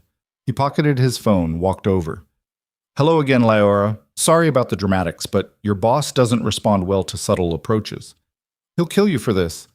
He'll try. But first he'll watch me execute you on live video if he doesn't agree to my terms. Adrian pulled out a knife, pressed it against her throat. Not cutting, just promising. Smile for the camera. Marco held up a phone, recording. In the screen, Leora could see herself, pale, terrified, the knife at her throat catching light. Dante, Adrian said to the camera, you have 1 hour to contact me with your answer. Sign over the territories or watch me cut this girl's throat. Your choice. He nodded to Marco, who stopped recording. Put her in the van, Adrian ordered, and get us to the secondary location.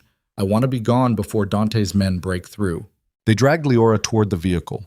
She fought, screaming, clawing at Marco's hands. But he was trained for this, prepared. He twisted her arm behind her back until pain made her gasp and shoved her into the van's dark interior. The door slammed shut. Engine roared. They were moving. Leora lay on the metal floor in darkness, hands zip-tied behind her back, taste of blood in her mouth where she'd bitten her lip. Through the van's walls, she could hear muffled explosions from the warehouse. Gunfire. Sirens approaching in the distance. And somewhere in that chaos, Dante was either winning or dying while she was being driven to wherever Adrian had decided to take her next. The van hit a pothole. Her head cracked against the floor. Stars exploded across her vision. When they cleared, she saw something in the darkness near her feet. Small, metallic. The gun Raphael had given her. It must have fallen from her pocket during the struggle. She inched toward it with her bound hands, fingers stretching. Almost there. Almost. The van stopped. Doors opened. Hands grabbed her, dragged her out into a space that smelled like old concrete and motor oil. Some kind of garage. Abandoned. Isolated. Perfect place to kill someone. Adrian was waiting, leaning against a table where tools were laid out with surgical precision. Not guns, knives, pliers, things designed to cause pain slowly. Strip her, he ordered. What? Leora's voice cracked. Check for tracking devices. Dante's paranoid. He probably chipped you like a dog. Adrian lit a cigarette, inhaled. Do it. Marco hesitated. Boss, maybe... Do it. They searched her. Not gently. Found nothing because there was nothing to find. Dante hadn't chipped her. He'd trusted surveillance and guards and the illusion of control instead. When they finished, Adrian nodded. Good. Now let's see how long it takes Dante to respond to our message. He checked his phone. 30 minutes had passed since the video. No response. Interesting, Adrian said. Either he's too busy dying or he's calling my bluff. He won't let you kill me, won't he? Adrian moved closer, crouched in front of where they'd secured her to a chair. Dante Ravero has survived in this business for 15 years by valuing pragmatism over sentiment. You're sentiment, Leora. And sentiment gets people killed. You're wrong. Am I? He showed her his phone. The video he'd recorded. Her face. The knife at her throat. Terror captured in high definition. Want to know what's interesting about this video? I haven't sent it yet. Her stomach dropped. What? The whole thing at the warehouse, the ambush, the extraction, Marco grabbing you, that was all theater for Dante's benefit, making him think you were taken, making him panic. Adrian's smile was cold. But the truth is, I don't need to kill you. I need Dante to think I will. And for that to work, he needs to believe you're in danger. I am in danger. Only if you make yourself useful. Adrian stood, paced. See? I could send this video. Watch Dante scramble to save you. Negotiate terms while he's desperate and stupid. But that only works if he actually cares whether you live or die. He does. Does he? Or are you just convenient? A tool he uses because you look like his dead girlfriend.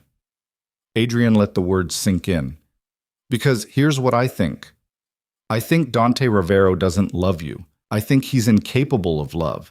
And I think when forced to choose between you and his empire, he'll choose the empire every single time. Leora said nothing, because deep down, in the parts of herself she didn't want to acknowledge, she thought Adrian might be right. So here's your chance to prove me wrong, Adrian said. Call him, right now. No script, no performance. Just you, begging for your life. And we'll see if the great Dante Ravero really values you more than his pride. He held out a phone. Marco cut the zip ties. Leora's hands were numb, clumsy. She took the phone with fingers that barely worked. Dante's number was already dialed. All she had to do was press call. Her thumb hovered over the button. If she called, she'd know the truth. Whether she meant anything to him or whether she was just another asset to be calculated and discarded. Whether the last month had been real or just an elaborate manipulation by a man who couldn't see past a ghost. If she called and he chose his empire over her life, she'd die knowing she'd meant nothing. If she didn't call, she'd die without knowing. Both options ended the same way. She pressed call. The phone rang once, twice, 3 times. Then Dante's voice, rough and strained. Leora. Just her name. But the way he said it made something in her chest crack open. They have me, she whispered. Adrian has me. I don't know where I am. I don't... Her voice broke. I'm sorry. I'm so sorry. Are you hurt? No, not yet. Listen to me carefully. His voice was steady, controlled. Whatever they want, I'll give them. Whatever it takes. You understand? I'll burn everything I've built before I let them hurt you. Adrian made a cutting gesture across his throat. Time up. I have to go, Leora said. Leora, wait. Adrian took the phone, ended the call, looked at her with something like disappointment. Well, he said, I guess I was wrong. He does care. He pocketed the phone. Which means you just became exponentially more valuable and exponentially more dangerous to keep alive. He nodded to Marco. Kill her. Marco drew his gun. Leora closed her eyes. And somewhere across Chicago, in a warehouse still smoldering from Adrian's ambush, Dante Ravero tore through his own men looking for Raphael, while blood dripped from a wound in his side he didn't remember taking, and only one thought burned in his mind. Find her. Whatever it cost. Whatever it took. Find her before Adrian made good on his promise. And the only thing Dante had left that resembled a heart stopped beating somewhere in the dark. The gunshot never came. Leora opened her eyes to see Marco standing with his weapon raised but not firing. His hand trembled, not with fear, with hesitation. Do it, Adrian said. Marco didn't move. I said do it. She's unarmed. Marco's voice was tight. She's not a threat. This is business. Adrian pulled his own weapon, aimed it at Leora's head. If you won't, I will. The garage door exploded inward. Not opened. Exploded. Metal shrieking, hinges tearing free, the entire structure collapsing in a shower of sparks and twisted steel. Through the opening poured 6 men in tactical gear moving with military precision. Raphael led them. Gunfire erupted. Adrian dove behind the table. Marco returned fire, bullets sparking off concrete. Leora threw herself sideways out of the chair, hit the ground hard enough to knock the air from her lungs. The garage became a war zone, muzzle flashes strobing in the darkness, bullets punching through metal and flesh. Someone screaming, the acrid smell of gunpowder mixing with blood. Leora crawled toward the overturned chair, anything for cover. Glass shattered above her head. Concrete chips bit into her palms. Her ears rang so loud she couldn't hear her own breathing. Then hands grabbed her shoulders. She twisted, ready to fight, and saw Raphael's scarred face inches from hers. Can you run? He shouted over the gunfire. Yes. Then run. Now. He hauled her to her feet, shoved her toward the blown-out garage door. Behind them, Adrian was screaming orders. More gunfire. Someone went down hard. Leora ran, out into the night, into an industrial area she didn't recognize. Raphael's hand on her back pushing her forward. A black SUV idled 20 feet away, rear door open. They reached it. Raphael practically threw her inside, dove in after her. The driver floored it before the door even closed. Leora pressed against the seat, gasping, her whole body shaking. How did you find me? Tracked Marco's phone. Raphael was already on his radio. We've got her, heading to secondary location. Send medical. I'm not hurt. You're in shock. He pulled out a bottle of water, forced it into her hands. Drink. She drank because her hands needed something to do. The water tasted like metal, or maybe that was the blood in her mouth from where she'd bitten through her lip. Where's Dante? She asked. Raphael's expression went carefully blank. Hospital. Her stomach dropped. How bad? 2 bullets, one in the side, one in the shoulder. He refused treatment until we found you. Raphael's jaw clenched. Stupid bastard nearly bled out in the warehouse before I forced him into an ambulance. He'll live. Takes more than bullets to kill Dante Ravero. But Raphael's voice carried an edge of doubt that made Leora's chest tight. The SUV tore through Chicago's streets at speeds that should have attracted police, but no sirens followed. Either they'd paid off the right people, or Chicago had learned not to ask questions when Dante Ravero's men moved with purpose. They pulled up to a private hospital on the north side, not the kind advertised to the public, the kind where gunshot wounds got treated without police reports and patient records disappeared for the right price. Raphael led her through a side entrance, down corridors that smelled like disinfectant and something darker underneath. Past rooms with closed doors where other people's violence was being stitched back together. He stopped at a door at the end of the hall. Knocked once. Opened it. Inside, Dante sat on an examination table while a doctor finished wrapping his ribs. Blood had soaked through the temporary bandage on his shoulder. His shirt was gone, revealing scars Leora had never seen. A roadmap of old violence crisscrossing his chest and back. He looked up when she entered. Something crossed his face too fast to identify. "Out," he told the doctor. "Mr. Ravero, I need to... out, now." The doctor left, closing the door behind him. Raphael positioned himself outside. Leora stood just inside the threshold, not sure whether to approach or run. Dante stared at her for a long moment. Then, "Are you hurt?" "No." "They didn't touch you?" "They searched me. Tied me up, that's all." Her voice was steadier than she felt. "You're the one who got shot." "Twice." He said it like it was nothing, like bullets were just another Tuesday. "Could have been worse. Could have been avoided if you hadn't walked into Adrian's trap." "I walked into it knowing it was a trap." Dante swung his legs off the table, winced. "I just underestimated how prepared he was." "You almost died." "But I didn't." He took a step toward her, stopped when she flinched. "Leora, you said you'd burn everything before letting them hurt me." Her hands clenched at her sides. "You said that. On the phone." "I meant it." "Did you?" The words came out sharper than intended. "Or was that just another manipulation? Another way to control me?" Dante's jaw tightened. "What do you want me to say?" "I want you to tell me the truth. Not the strategic truth. Not the version that serves your purposes. Just the truth." She took a step forward, closing the distance. "Did you hire me because I look like Elena? Yes or no?" "Yes." The word hit like a physical blow. "But that's not why I kept you," he continued. "That's not why I moved your mother to the best facility in Chicago. That's not why I took 2 bullets tonight instead of cutting my losses and letting Adrian have you." "Then why?"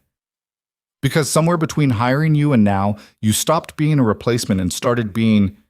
He stopped, searching for words. "Started being the only thing in my life that isn't built on violence and lies." Leora laughed, the sound harsh. "Everything about us is built on lies. You manipulated our meeting. You held my mother hostage. You've been using me from day one." "Yes." No denial, no deflection. "But using you doesn't mean I don't..." He couldn't seem to finish the sentence. "Doesn't mean you don't what? Love me?" She spat the words like an accusation. "You don't love me, Dante. You don't even know me. You know the version of me that says yes and does what she's told and doesn't ask too many questions about the bodies. You're wrong. Am I? Then tell me something true. Tell me one thing about yourself that isn't a weapon or a strategy or a way to control the room." Dante was quiet for so long she thought he wouldn't answer. Then, "I have nightmares. Every night. People I've killed, people who died because of orders I gave. I wake up at 3 in the morning and I can't breathe because their faces are burned into my brain and there's no amount of money or power that makes them go away." His voice was flat, empty, like he was reciting a shopping list instead of confessing his demons. "I haven't slept more than 3 hours a night in 5 years. I take pills to function. I drink to forget. And the only time the noise in my head stops is when you're in the room." He looked at her finally, and his eyes were raw. "That's the truth. That's what you do to me. You make the ghosts quiet." Leora felt something crack in her chest. "That's not love. That's need. In my world, they're the same thing." "Then your world is broken." "Yes, it is." He moved closer, slow, like approaching a wild animal. "But you're in it now, and broken or not, It's all I have to offer. She wanted to walk away, wanted to tell him to go to hell and his money and his protection and his blood-soaked empire, wanted to be the person who chose principle over survival. But her mother was alive because of him.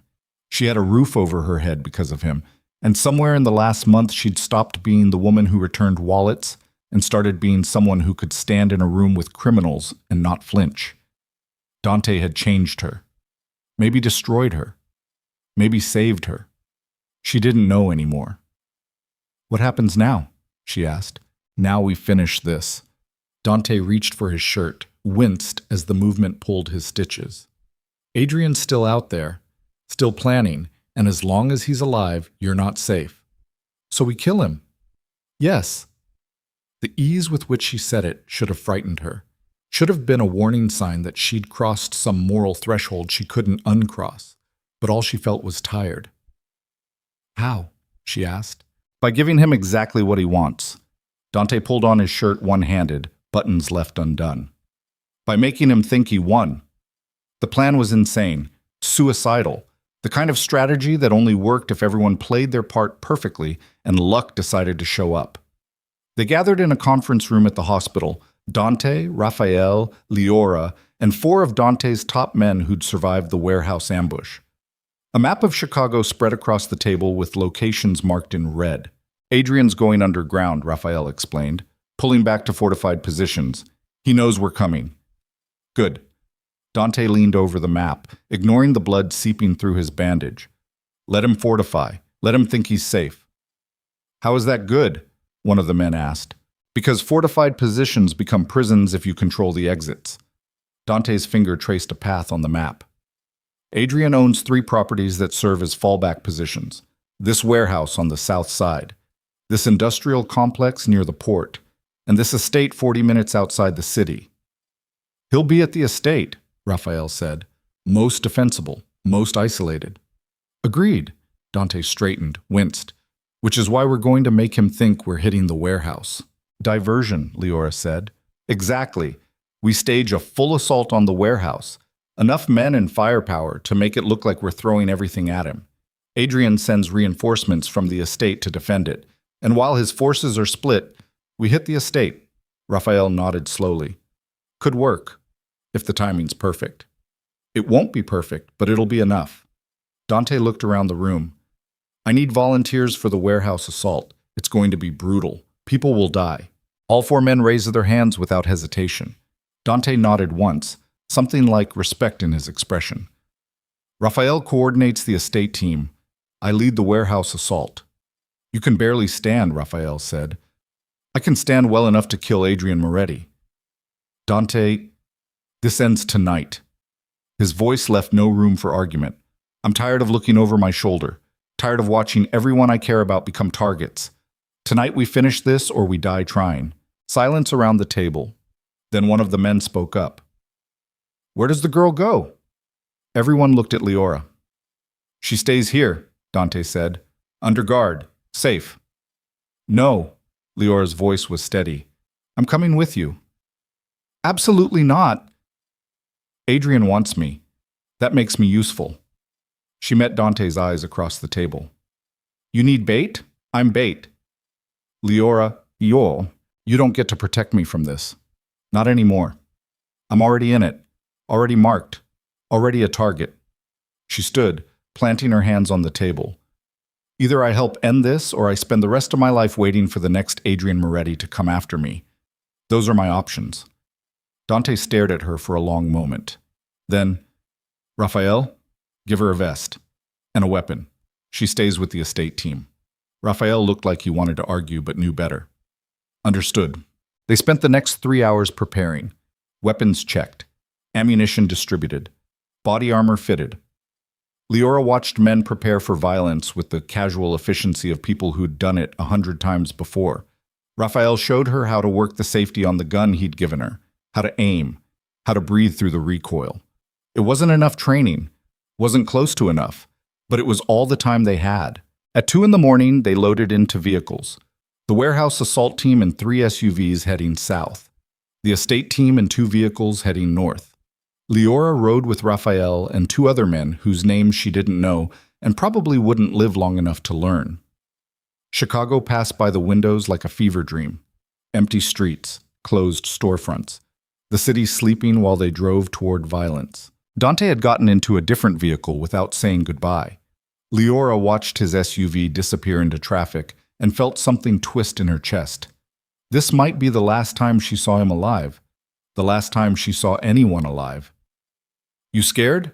Raphael asked from the driver's seat. "Terrified." "Good. Scared keeps you sharp." He glanced at her in the rearview mirror. "Just remember what I taught you. Point and shoot. Don't think, don't hesitate, just survive." Leora touched the gun at her hip, felt the weight of body armor pressing against her ribs, wondered what version of herself would climb out of this vehicle at the end of the night, if she climbed out at all.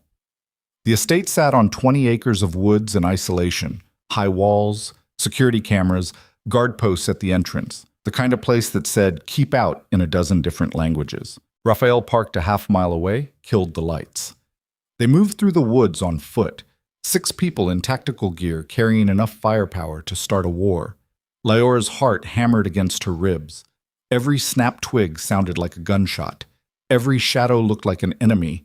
The body armor was too heavy, the gun at her hip too light, and her breath came in short gasps that fogged in the cold air. Raphael's radio crackled, Dante's voice distorted by static.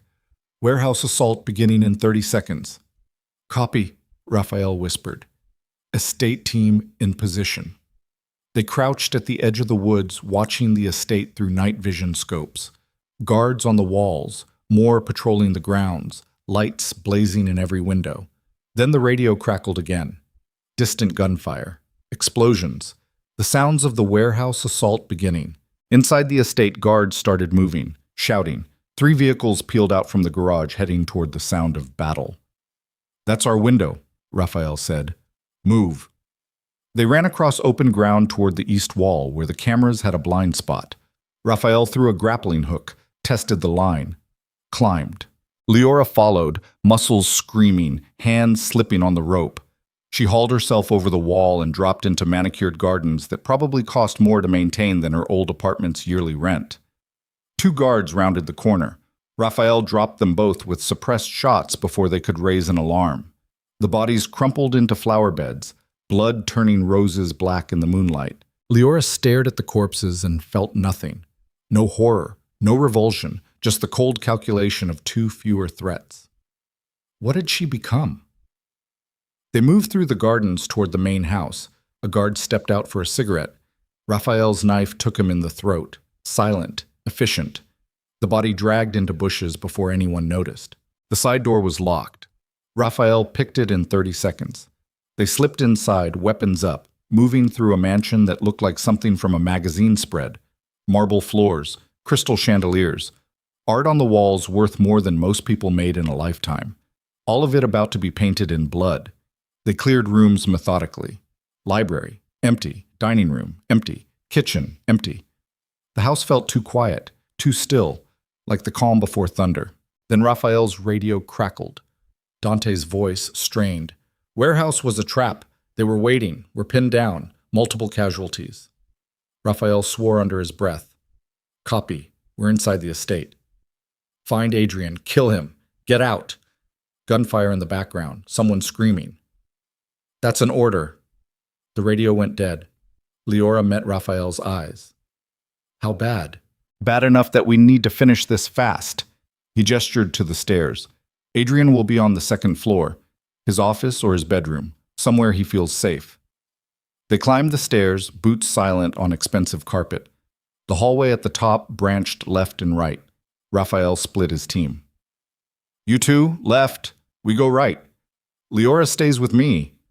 They moved right, checking doors. Guest room, empty. Bathroom, empty. Another bedroom, empty. Then they reached the office at the end of the hall. The door was closed, light visible underneath. Raphael tested the handle. Unlocked. He looked at Leora, made a gesture. "Stay behind me." He pushed the door open and stepped inside. Adrian Moretti sat behind a desk with a gun pointed at the doorway. "Took you long enough," he said. He fired. Raphael went down hard, blood spraying from his shoulder. Leora screamed, reached for her weapon. Adrian swung his gun toward her. Don't. His voice was calm, controlled. Drop the gun or I put a bullet through his skull. Her hand froze on the grip. I said drop it. She dropped it. The weapon clattered on hardwood. Good girl. Adrian stood, keeping his gun trained on Raphael. Kick it away. She kicked it toward the desk. Now close the door. She closed it, locked them in with a killer while Raphael bled on the floor, and somewhere across Chicago, Dante was fighting for his life in a warehouse full of enemies. You know what I admire about you, Leora? Adrian moved around the desk, never lowering his weapon. You're adaptable. Most people would have broken by now. But you're still here, still fighting, still trying to survive. Let Raphael go. Your fight is with Dante. My fight is with everyone who stands between me and control of this city. He nudged Raphael with his foot. Raphael groaned. And right now, that includes both of you. You can't win. Even if you kill us, Dante will keep coming. Will he? Adrian smiled. Because according to my sources, Dante's bleeding out in a warehouse surrounded by my men. By the time anyone reaches him, he'll be dead or close enough not to matter. You're lying. Am I? He pulled out his phone, showed her a live video feed. The warehouse. Bodies everywhere. And in the center, Dante on his knees with blood spreading across his shirt while 5 guns pointed at his head. Leora's knees went weak. See? Adrian pocketed the phone. Your knight in Armani armor isn't coming, which means you have 2 choices. Work with me or die with him. I'll never work with you. Never is a long time. He moved closer, gun steady. Last chance, Leora. Help me finish this or I kill you both right now. She looked at Raphael on the floor, at Adrian with his gun, at the weapon she dropped lying 10 feet away. She thought about Dante on his knees, about her mother in a hospital bed, about every choice that had led her to this moment in this room with this man who wanted to own her just like Dante had owned her. Different methods, same outcome. She was so tired of being owned. Okay, she said quietly. I'll help you. Adrian smiled. Smart girl. Now. Leora lunged. Not for the gun. For Adrian himself. She drove her shoulder into his stomach, knocked him backward into the desk. His weapon discharged, bullet punching through the ceiling. They went down in a tangle of limbs. Leora's training was bar fights and desperation. Adrian's was professional, lethal. He threw her off easily, raised his gun. Raphael's shot took him in the knee. Adrian screamed, went down. The gun skittered across the floor. Leora scrambled for it, fingers closing around metal just as Adrian grabbed her ankle. She twisted, pointed the weapon at his face. Don't, he gasped. Blood poured from his leg. Please, we can negotiate. I can give you anything. You already gave me everything. Her finger tightened on the trigger. You showed me exactly who I need to be to survive your world. Leora, wait! She pulled the trigger. The gunshot was impossibly loud in the enclosed space. Adrian jerked once and went still. Blood spread across expensive carpet. His eyes stared at nothing. Leora lowered the gun with hands that didn't shake, looked at Raphael bleeding against the wall. You okay? She asked. I've been better. He pressed a hand to his shoulder. Help me up. She hauled him to his feet. He swayed but stayed standing. We need to get to Dante, she said. We need to get out of here alive first. Raphael checked his weapon. Adrian's men will have heard that shot. As if on cue, footsteps thundered in the hallway, shouting, the sound of weapons being loaded. Raphael and Leora took positions on either side of the door. When it burst open, they fired. 2 men dropped. 3 more returned fire from the hallway. Bullets tore through the office. Wood splintered, glass shattered. Raphael went down again, this time his leg. Leora kept firing until her magazine ran empty. She grabbed Adrian's gun from where it had fallen, kept shooting. 1 guard. 2. 3. The hallway went quiet. She checked. 6 bodies. No movement. Can you walk? She asked Raphael. Can I breathe? He struggled to his feet using the desk for support. Same answer, badly, but I'll manage. They limped through the estate, past more bodies. The rest of Raphael's team had fought their way to the office before being cut down, past rooms burning from where incendiary rounds had ignited curtains and furniture. The mansion was dying around them. They made it outside into chaos. More gunfire from the front of the property, sirens in the distance. The whole operation was unraveling. Raphael's remaining men had taken a position at the vehicles. They laid down covering fire while Leora helped Raphael across the open ground. They piled into the SUV. The driver floored it before the doors closed, tires screaming on gravel. "The warehouse," Leora gasped. "We need to get to Dante." "That's where we're going." Raphael's face was gray from blood loss. "Hold on." They tore through suburban streets at suicidal speeds. The driver ran red lights, took corners on two wheels, drove like the devil himself was chasing them. Maybe he was. The warehouse district appeared ahead, lit orange by fire. Smoke rose in black columns. Emergency vehicles blocked the roads. The driver went off-road, bouncing across empty lots until they could see the warehouse. The building was gutted. Flames poured from every opening and scattered across the ground. Bodies, dozens of them. Leora's heart stopped. Then she saw movement. Men stumbling from the wreckage. Dante's men, wounded, burned, but alive. And at the center, Raphael Cruz, supporting Dante Ravero with one arm, while Dante clutched his side with both hands. Blood everywhere. Too much blood. Their SUV skidded to a stop. Leora threw herself out before it stopped moving, running across concrete toward them. "Dante!" He looked up, saw her. Something crossed his face, relief, disbelief, something almost like joy. Then his legs gave out. Raphael caught him before he hit the ground. "I need medical, now!"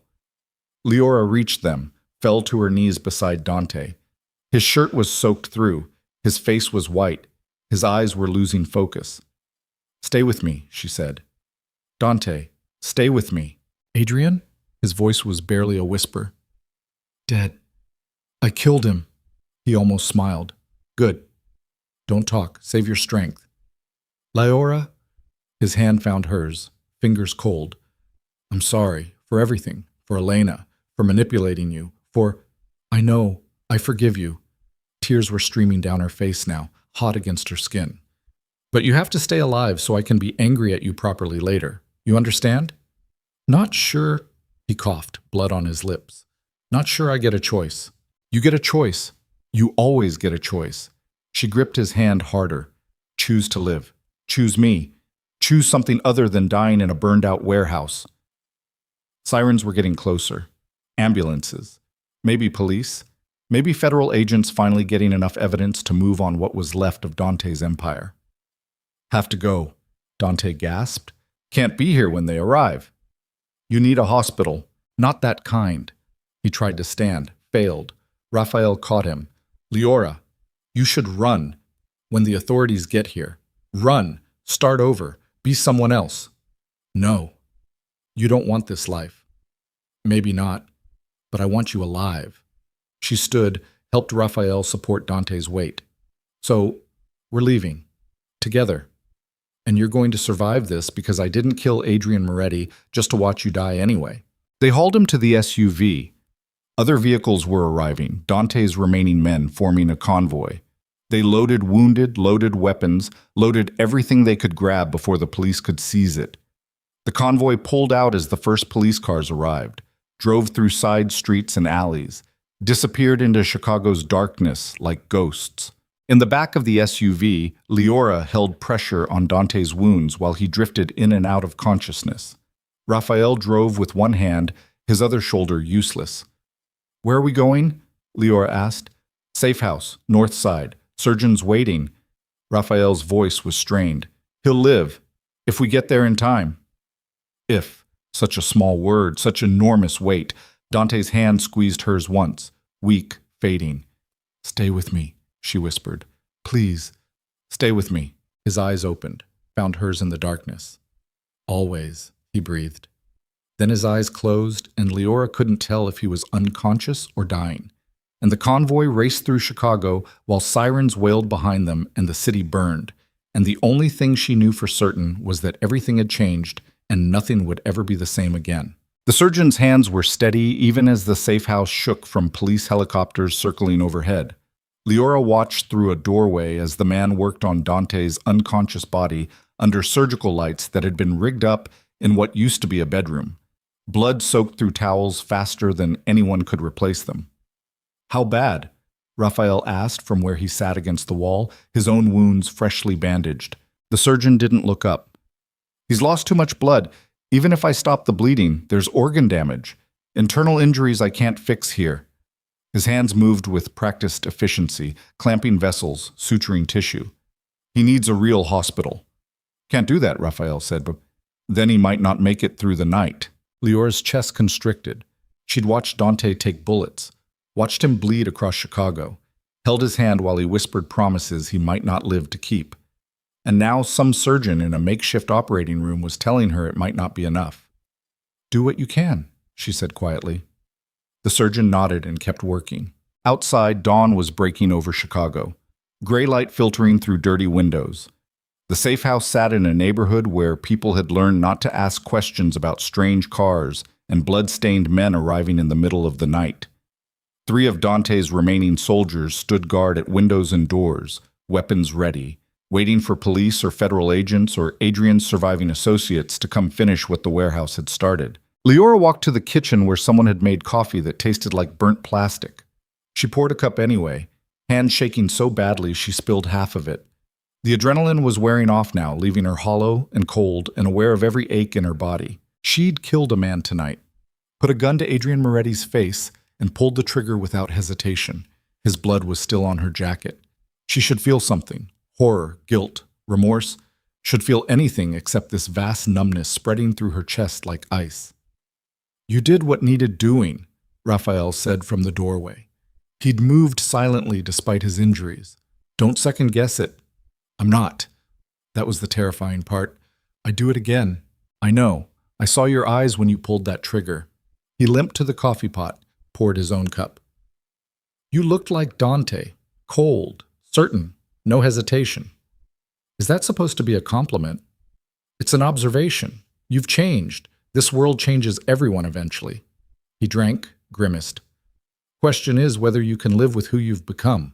Leora thought about the waitress who'd returned a wallet a month ago. That woman felt like someone else's memory. Someone naive enough to think honesty and hard work could save her.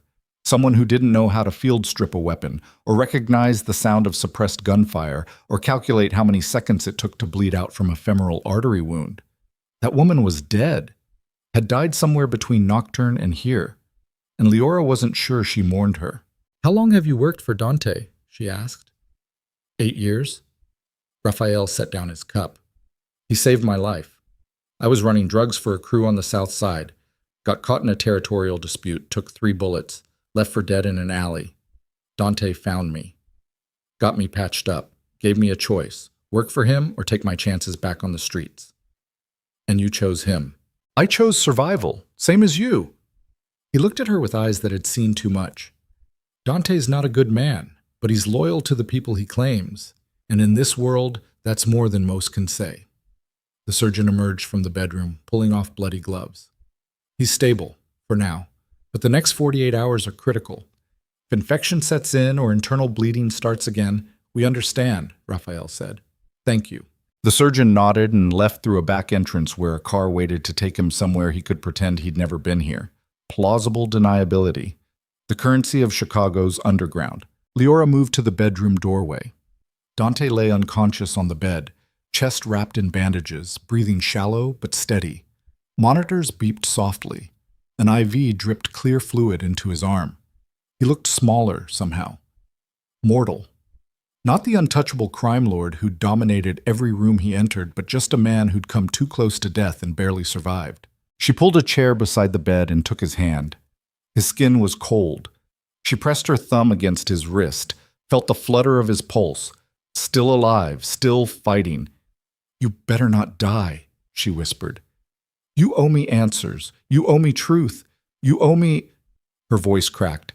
You owe me a chance to decide if I hate you or love you or something in between. His fingers twitched against hers, not conscious, just reflex. But she held on anyway. The hours crawled past. Raphael coordinated security from the living room, fielding calls from what remained of Dante's organization. The warehouse fire had destroyed evidence, but also attracted federal attention. The bodies would be identified, connections would be made. Whatever empire Dante had built was about to face scrutiny it might not survive. We need to move him, Raphael said around noon. FBI is executing warrants on every property connected to Dante. It's only a matter of time before they find this place. He can't be moved, Leora said. The surgeon said, I know what the surgeon said, but if we're here when federal agents arrive, Dante goes to prison. You go to prison. Everyone in this house goes to prison. Raphael's expression was grim. We have maybe 6 hours, maybe less. Where would we go? I have a place. Rural, isolated, belonged to Dante's mother before she died. He pulled up a map on his phone. 3 hours north, off the grid, no electronic trail. And if he doesn't survive the trip? Then he dies free instead of in a prison hospital with federal guards watching him bleed out. Raphael met her eyes. Those are the options, Leora. Choose. She looked at Dante's unconscious form, at the monitors keeping track of his fragile hold on life, at the man who'd manipulated her and protected her and shown her parts of herself she'd never known existed. We move him, she said, carefully. But we move him. They loaded Dante into a van that afternoon with as much medical equipment as they could transport. The surgeon had left instructions and supplies. Raphael drove while Leora sat in the back monitoring Dante's vitals. Every bump in the road made her heart stop. Every ragged breath felt like it might be his last. Chicago disappeared in the rearview mirror. Suburbs gave way to farmland. Highways became backroads. The safe house Raphael mentioned turned out to be a cabin on 20 acres of woods with no neighbors for miles. Solar panels on the roof, a well for water. The kind of place designed for people who needed to disappear. They carried Dante inside and set him up in the master bedroom. Leora stayed with him while Raphael secured the property. Night fell. The monitors beeped their steady rhythm, and Dante remained unconscious, trapped somewhere between life and death while his body decided which direction to commit to. Leora dozed in the chair beside his bed, jerking awake at every sound. Sometime after midnight, his hand moved in hers. She looked up to find his eyes open, unfocused but aware. Where? His voice was barely a whisper. Safe house, north of Chicago. Raphael brought us here. She leaned forward. How do you feel? Like I got shot twice and set on fire. He tried to smile, managed a grimace. Adrian? Dead, I told you already. I killed him. Right, forgot. His eyes struggled to focus. The warehouse, my men. Some survived, most didn't. Raphael's coordinating what's left of your operations, but she hesitated. The feds are moving, Dante. They're seizing assets, executing warrants. Whatever empire you built, it's coming down. He was quiet for a long moment. Then, good. Good? I'm tired, Leora. Tired of the blood, the paranoia. Waking up every day wondering who's going to try to kill me. His hand tightened weakly on hers. Maybe it's time to let it burn. What about your people? The ones who survived? Raphael will take care of them. He's better at this than I ever was. Smarter. More careful. Dante's eyes closed briefly. I was always going to end up here eventually, bleeding out and hiding. The only surprise is that you're still here. Where else would I be? Anywhere. You could have run when I went down at the warehouse. Could have taken the chaos and disappeared, started over. He looked at her now, really looked, and something in his expression made her chest tight. Why didn't you? Leora thought about that question, about all the reasons she should have run, about the girl who'd walked into Dante's penthouse a month ago, ready to sell her soul for her mother's life, about the woman who'd pulled a trigger tonight without hesitation. Because unfinished business keeps me up at night, she said finally. And you and I have a lot of unfinished business. Like what? Like you manipulated our meeting, held my mother hostage, used me as bait in your war with Adrian. Her voice was steady, calm. And I need to know if any of it was real. If anything between us existed outside of strategy and survival. Dante was quiet for so long she thought he'd passed out again. Then, I watched you for 6 months before we met. Had Raphael compile reports, photographs, everything about your life. And yes, it started because you looked like Elena, a ghost I couldn't let go of. The words hurt, but Leora didn't flinch. But the first time I actually spoke to you, at Nocturne when you brought that tray of drinks, you looked at me like I was just another customer. Not a king, not a killer, just someone who needed whiskey. He paused, gathering strength. No fear, no calculation, just professional courtesy. And I realized Elena never looked at me that way. She always wanted something, always had an angle. But you just wanted to survive your shift and get home to your mother. That doesn't make me special. That makes me desperate. It makes you honest. And I'd forgotten what honest looked like. His thumb moved against her palm, weak but deliberate. Everything I did after that, hiring you, protecting you, dragging you into this nightmare, part of it was strategy. But part of it was wanting to be near someone who didn't see me as a tool to be used or a throne to be taken. You saw me as a man, flawed, dangerous, but still a man. A man who kills people. Yes. A man who built an empire on blood money. Yes. A man who held my mother's life over my head to control me. Yes. No denial, no justification, just acknowledgement. I'm not asking you to forgive me, Leora. I'm not even asking you to stay. I'm just telling you the truth because that's what you asked for. Leora looked at their joined hands, at the monitors tracking his vital signs, at the bandages hiding wounds that might still kill him, at the man who'd destroyed her old life and given her a new one she didn't know how to live yet. I should hate you, she said quietly. You should. I should walk out of here and never look back. You should. But I can't. The admission cost her something. Because somewhere between your penthouse and Adrian's office, I stopped being the person who could walk away from hard things. You did that. Changed me, broke me, rebuilt me into someone who can pull a trigger without hesitation and sleep afterward. I'm sorry. Don't be. She met his eyes. I'm not sure I am.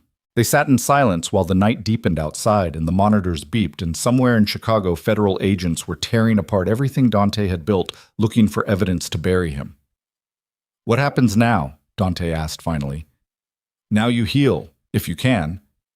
Leora stood, checked his IV, adjusted his blankets with movements that were becoming routine. And then we figure out who we are when we're not running from bullets or planning the next move. I don't know how to be that person.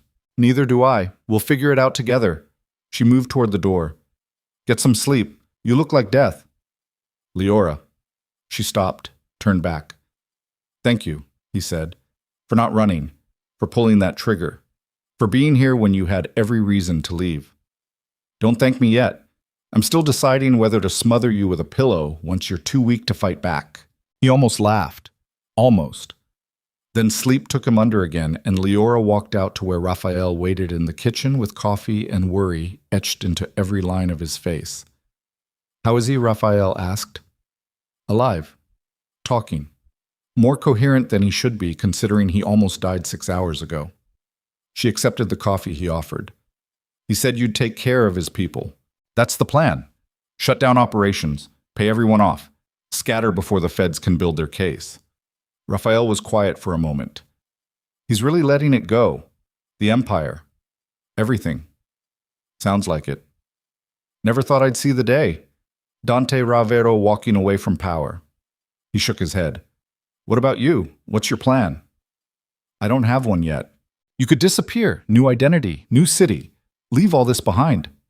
Raphael pulled out a folder, set it on the counter. I took the liberty of preparing documents. Passport, driver's license, bank account with enough money to start over. All you have to do is walk away. Leora stared at the folder, at the escape route being offered on a silver platter, at the chance to become someone else, somewhere else, where nobody knew about the blood on her hands or the choices she'd made. And my mother? She asked. Already arranged, transferred to a facility in California under a different name, full care, paid in advance for the next 10 years. Raphael's expression was unreadable. You'd never see Dante again. Never see Chicago again. Just gone. It would be so easy. Take the folder. Take the new life. Leave behind the woman who'd killed a man and watched an empire burn and fallen for a criminal who'd manipulated her from day one. She closed the folder without opening it. I'm staying, she said. Why? Because running means the old me wins. The terrified waitress who thought survival meant keeping her head down and her mouth shut. And I'm done being her. Leora met Raphael's eyes. I'm staying with Dante, whatever that means, whatever comes next. Raphael nodded slowly. He doesn't deserve you. Probably not, but neither of us are playing by deserve anymore. We're playing by survival, and for some reason I survive better when he's around. Even if it kills you? Even then. Raphael picked up the folder, set it on fire in the kitchen sink. They watched Leora's escape route turn to ash while the cabin settled around them and the night pressed close, and somewhere in the distance, sirens wailed for someone else's emergency. The next 48 hours were critical. Dante drifted in and out of consciousness, fighting infection and blood loss and damage too severe to heal quickly. Leora stayed with him, monitoring vitals, changing bandages, forcing water and medication between his lips whenever he was lucid enough to swallow. Raphael came and went, handling the dismantling of an empire from a laptop in the cabin's living room. Bank accounts were emptied. Properties were sold to buyers who didn't ask questions. People were paid off. Loose ends were tied. And slowly, methodically, Dante Ravero's criminal empire was erased from Chicago like it had never existed at all. On the third day, Dante's fever broke. He woke clear-headed for the first time, looked around the unfamiliar room with eyes that actually focused. How long? He asked. 3 days. Leora set down the book she'd been pretending to read. You've been in and out, mostly out. My operations? Raphael's handling it, shutting everything down. You're officially out of the game. He absorbed that information without visible reaction. And the feds? Building a case but losing evidence. Most of your records were in the warehouse that burned. Electronic files were wiped. They'll try to flip witnesses, but... She shrugged. Most of your people are loyal or smart enough to stay quiet. What about you? Are you in their crosshairs? Probably. Raphael says to expect questions. Maybe surveillance. She stood, moved to the window. But without concrete evidence, I'm just a former assistant who left town after her boss's business collapsed. Not exactly priority one. Dante struggled to sit up. Leora helped him, adjusting pillows behind his back. The movement pulled his stitches. He hissed in pain but didn't complain. You should leave, he said. Take Raphael's offer. New identity, new life. Get far away from this mess. Already said no. Leora, I'm staying, Dante. We already had this conversation. I'm not having it again. She sat on the edge of the bed, close enough to see the hollows under his eyes, the gray in his skin, the way pain had carved new lines into his face. You don't get to push me away now. Not after everything. You could have a normal life? Normal died the night I walked into your penthouse. I'm not interested in resurrecting it. Then what are you interested in? She thought about that. About what she wanted from a life that had been stripped down to survival and rebuilt into something she didn't recognize yet. Truth, she said finally. I want you to tell me about Elena. The real story, not the sanitized version you gave me before. Everything. Dante closed his eyes. Why does it matter? Because I need to know if I'm a person to you or a replacement, if what's between us exists on its own or if it's just you trying to resurrect a ghost. He was quiet for a long time. When he spoke, his voice was raw. Elena was my first real relationship. I was 25.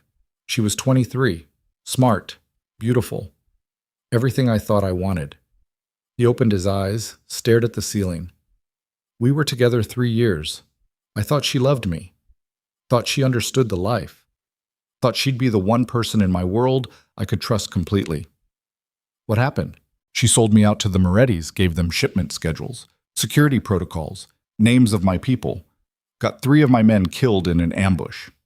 His jaw clenched. When I found out, I confronted her. She didn't deny it.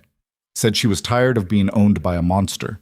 Said she'd rather die than spend another day pretending to love me. So you killed her? I gave the order. Didn't pull the trigger myself, but I might as well have. He looked at Leora now. She was right, you know. I did own her, controlled her, made her life revolve around mine without considering what she wanted. And when she tried to break free, I made sure she never could. That's not love. That's possession. I know. I've known for 4 years. But knowing doesn't change what I did. He reached for her hand. You look like her. Move like her. That's what caught my attention. But you're not her, Leora. Elena was ambitious, manipulative, always calculating the angles. You're stubborn, honest. You do what you think is right even when it costs you everything. That's not something I can manufacture. That's just who you are. But if I didn't look like her, would you have noticed me at all? I don't know. Maybe not. His honesty was brutal. But I did notice you, and what started as obsession with a ghost became something else. Something real. Something that scares me more than any enemy ever has. Why does it scare you? Because everyone I've ever loved ends up dead or destroyed. My mother, Elena. Every person I've let get close. His hand tightened on hers. And you. You walked into my world voluntarily. Stayed when you should have run. Killed for me. Nearly died for me. And I can't protect you from what I am. From the violence that follows me. From the fact that people will always see you as a way to hurt me. Then we deal with it. Together. Leora leaned forward. I'm not Elena. I'm not going to betray you or run from you or try to change you into something you're not. But I'm also not going to be owned. Not by you. Not by anyone. If we do this, if we figure out what we are to each other, it's as equals. No hostages. No leverage. Just two broken people trying to build something that doesn't require blood sacrifice to survive. I don't know how to do that. Neither do I. We'll figure it out together. Or we'll fail together. But we do it honestly. She stood. I need to check your bandages. Infection risk is still high. She unwrapped the dressings on his torso, examined the wounds with hands that had learned basic field medicine from necessity. The stitches were holding. No signs of infection. Just raw tissue knitting itself back together with stubborn determination. You'll have scars, she said. I already have scars. More scars then. Battle damage. Part of the job. He watched her work with an intensity that made her self-conscious. You're good at this. The medical stuff. I had a good teacher. Terror and desperation make excellent instructors. She applied fresh bandages, taped them carefully. There, try not to tear these open. Raphael's running out of supplies. Leora. She looked up. I love you, he said. Simple. Direct. Like admitting a weakness he couldn't hide anymore. I don't know if that means anything coming from me. Don't know if it's the kind of love you deserve or just the twisted version I'm capable of. But it's real. And it terrifies me. The words hung in the air between them. Leora could feel her heartbeat in her throat, could feel the weight of everything that admission carried. I don't know if I love you yet, she said honestly. I don't know if what I feel is love or trauma bonding, or just the result of surviving hell together. But I know I don't want to leave. No, I don't want to lose you. Know that when you were bleeding out in that van, I would have burned Chicago to the ground to save you. That's not love. That's obsession. Maybe in your world they're the same thing. She finished with his bandages, stepped back. Get some rest. You're still recovering. Stay. I'm not going anywhere. No, I mean stay here. In the room. I don't... He stopped, searching for words. I sleep better when you're here. Leora looked at the chair she'd been living in for 3 days. At the man in the bed who'd nearly died for reasons that still weren't entirely clear. At the future stretching out ahead of them, uncertain and dangerous and nothing like she'd imagined a month ago. Okay, she said. I'll stay. She pulled the chair closer to the bed, settled in. Dante's hand found hers in the dim light, and they sat like that while night fell outside and the cabin creaked around them, and somewhere in the dark, Chicago continued without them, indifferent to their survival, unconcerned with their small human drama in the midst of millions. Weeks passed. Dante healed slowly, stubbornly, fighting his body's limitations with the same ruthless determination that had built an empire. He graduated from bed to chair to walking the cabin's perimeter with Leora's support. The wounds closed. The stitches came out. The hollows under his eyes filled in. Raphael dismantled the last of the organization and disappeared to somewhere warm where extradition wasn't a concern. He left them the cabin, the supplies, and enough money to survive comfortably without drawing attention. Leora's mother was transferred to California as promised. They spoke on the phone weekly. Leora never mentioned where she was or what had happened, just said she'd found a new job, new opportunities, was finally doing okay. Her mother's condition improved with consistent care and experimental treatments that actually worked. She'd never be cured. But she'd live. Maybe years. Maybe longer. That knowledge settled something in Leora's chest. The desperation that had driven her into Dante's world was gone, replaced by something steadier, something that felt almost like peace. One evening in late autumn, Leora stood on the cabin's porch watching the sun set through trees that had turned gold and red. Dante joined her, moving easier now, though he still favored his left side. "Thinking about running?" he asked. "Thinking about staying?" "Same question," she smiled. "I got a call from my old boss at Nocturne. Wanted to know if I was coming back." "What did you tell him?" "I told him I found better opportunities elsewhere." She leaned against the railing. He said he understood. Said Chicago's not what it used to be anyway. Too many federal investigations. Too many people disappearing. Too much heat. "The city will survive. It always does." "Will we?" Dante was quiet for a moment. "I don't know, but I'm willing to find out if you are." Leora turned to look at him. At the man who'd manipulated her and protected her and shown her parts of herself she'd never known existed, who'd nearly died because he chose her over walking away, who'd given up an empire because holding on to it meant losing the one thing he couldn't afford to lose. "I'm willing," she said. He pulled her close, careful of his still healing wounds. She rested her head against his chest, felt his heartbeat steady and strong. Proof that both of them had survived when survival seemed impossible. "I don't know how to be normal," he said into her hair. "Good. I don't either." She looked up at him. "So we'll be abnormal together. Build something new, something that doesn't require violence to sustain it. And if the past catches up, if the feds come knocking, if some enemy I forgot about decides to finish what Adrian started, then we deal with it, together." She kissed him softly. "I'm not going anywhere, Dante. I made that choice already, for better or worse." Sounds like marriage vows. "Maybe someday, when you can stand at an altar without bleeding through your shirt." He laughed, actually laughed. The sound rusty but real. "Deal."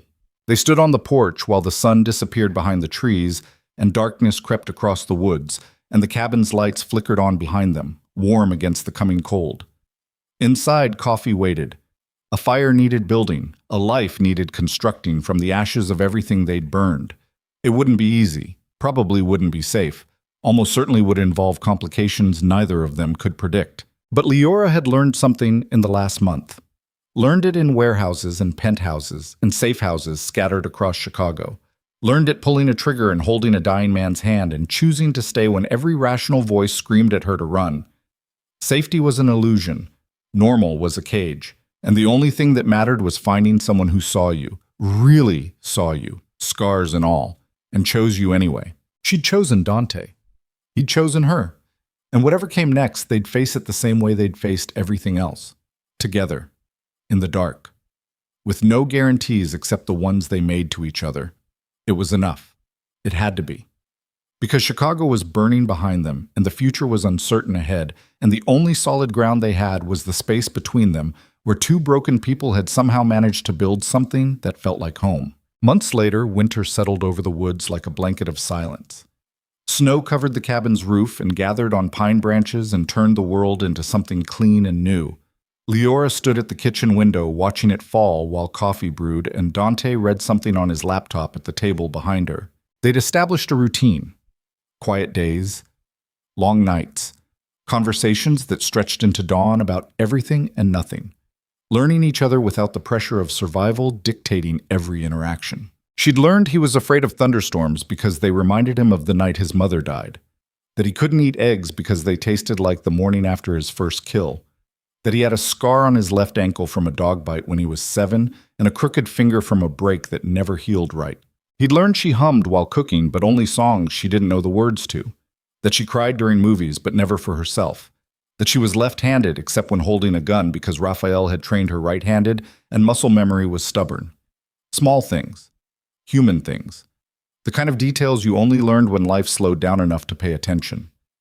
Federal investigation was officially closed yesterday, Dante said without looking up from his laptop. Leora turned from the window. Closed how? Insufficient evidence. Key witnesses recanted or disappeared. Paper trail led nowhere. He closed the laptop. Officially, The Ravero Empire never existed, just a series of legitimate businesses that happened to fail around the same time. How do you feel about that? He considered the question seriously. Relieved? Disappointed? Both. He stood, joined her at the window. I spent 15 years building that empire, and it disappeared like smoke the moment I stopped feeding it. Makes you wonder what the point was. The point was survival, same as everything else. Maybe. He wrapped his arms around her from behind, rested his chin on her shoulder. Or maybe the point was getting to here, to this, to waking up without checking for threats or planning the next move or wondering which associate is going to betray me first. You miss it, Leora said. Not a question. Parts of it. The power. The control. Knowing I could make things happen with a phone call. He was quiet. But I don't miss the paranoia, the violence, the constant calculation of who's useful and who's dangerous and who needs to disappear. You could go back, start over, build something new. I could, but I won't. His arms tightened slightly, because going back means losing this. And I'm selfish enough to choose this over everything else. Leora turned in his arms, looked up at him. What is this exactly? We never defined it.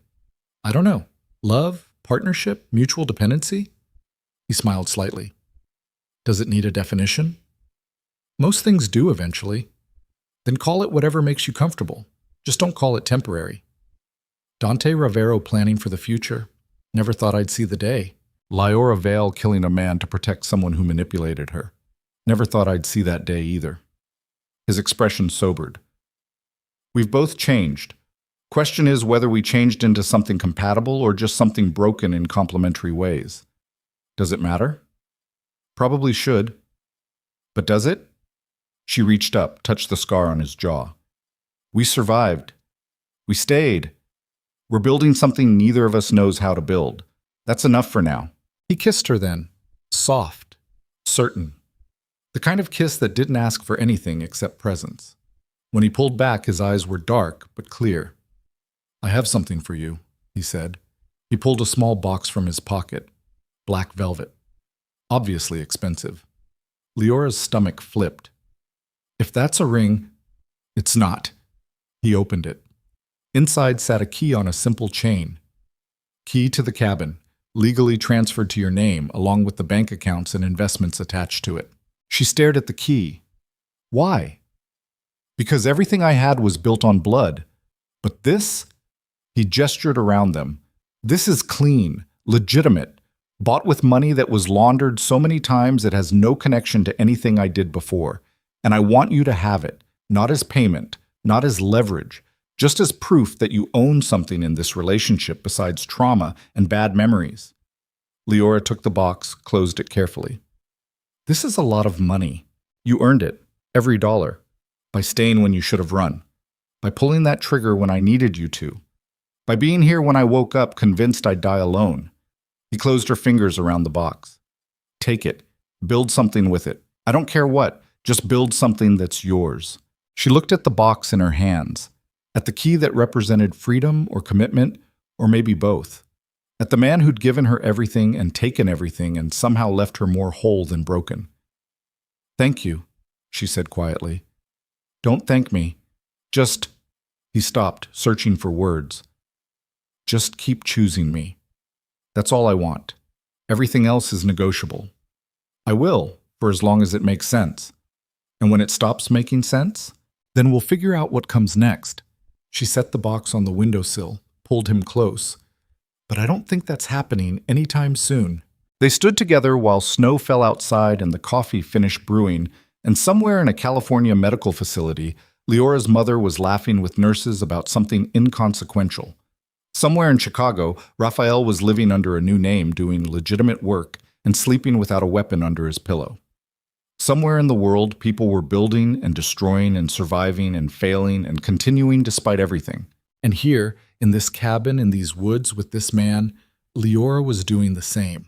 Not perfectly, not easily, but honestly. And in the end, honesty was the only currency that mattered, the only foundation strong enough to build on, the only thing that could transform manipulation into partnership and obsession into something that might actually be love. She didn't know if they'd last. Didn't know if the past would stay buried, or if new threats would emerge, or if they'd wake up one day and realize they'd been wrong about everything. But she knew she was choosing to stay, choosing him, choosing this uncertain future over the certain misery of trying to go back to who she'd been before. And Dante, scarred, broken, reformed, or just reformed enough, was choosing the same. Two damaged people who'd found each other in the wreckage and decided that surviving together was better than surviving alone. It wasn't poetry, wasn't a fairy tale, wasn't the ending anyone would have written for them, but it was real. And real was enough. Real was everything. Real was the only happy ending either of them would ever get.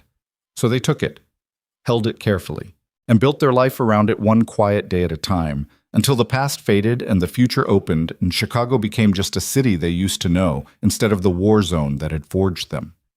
Years later, Leora would stand in this same spot and remember this moment. Remember the snow falling. Remember Dante's arms around her. Remember choosing to stay when every logical part of her brain screamed that loving a killer was the worst decision she could make. And she'd smile, because logic was overrated. And love, messy, complicated, dangerous love, was the only thing that had ever made her feel completely alive.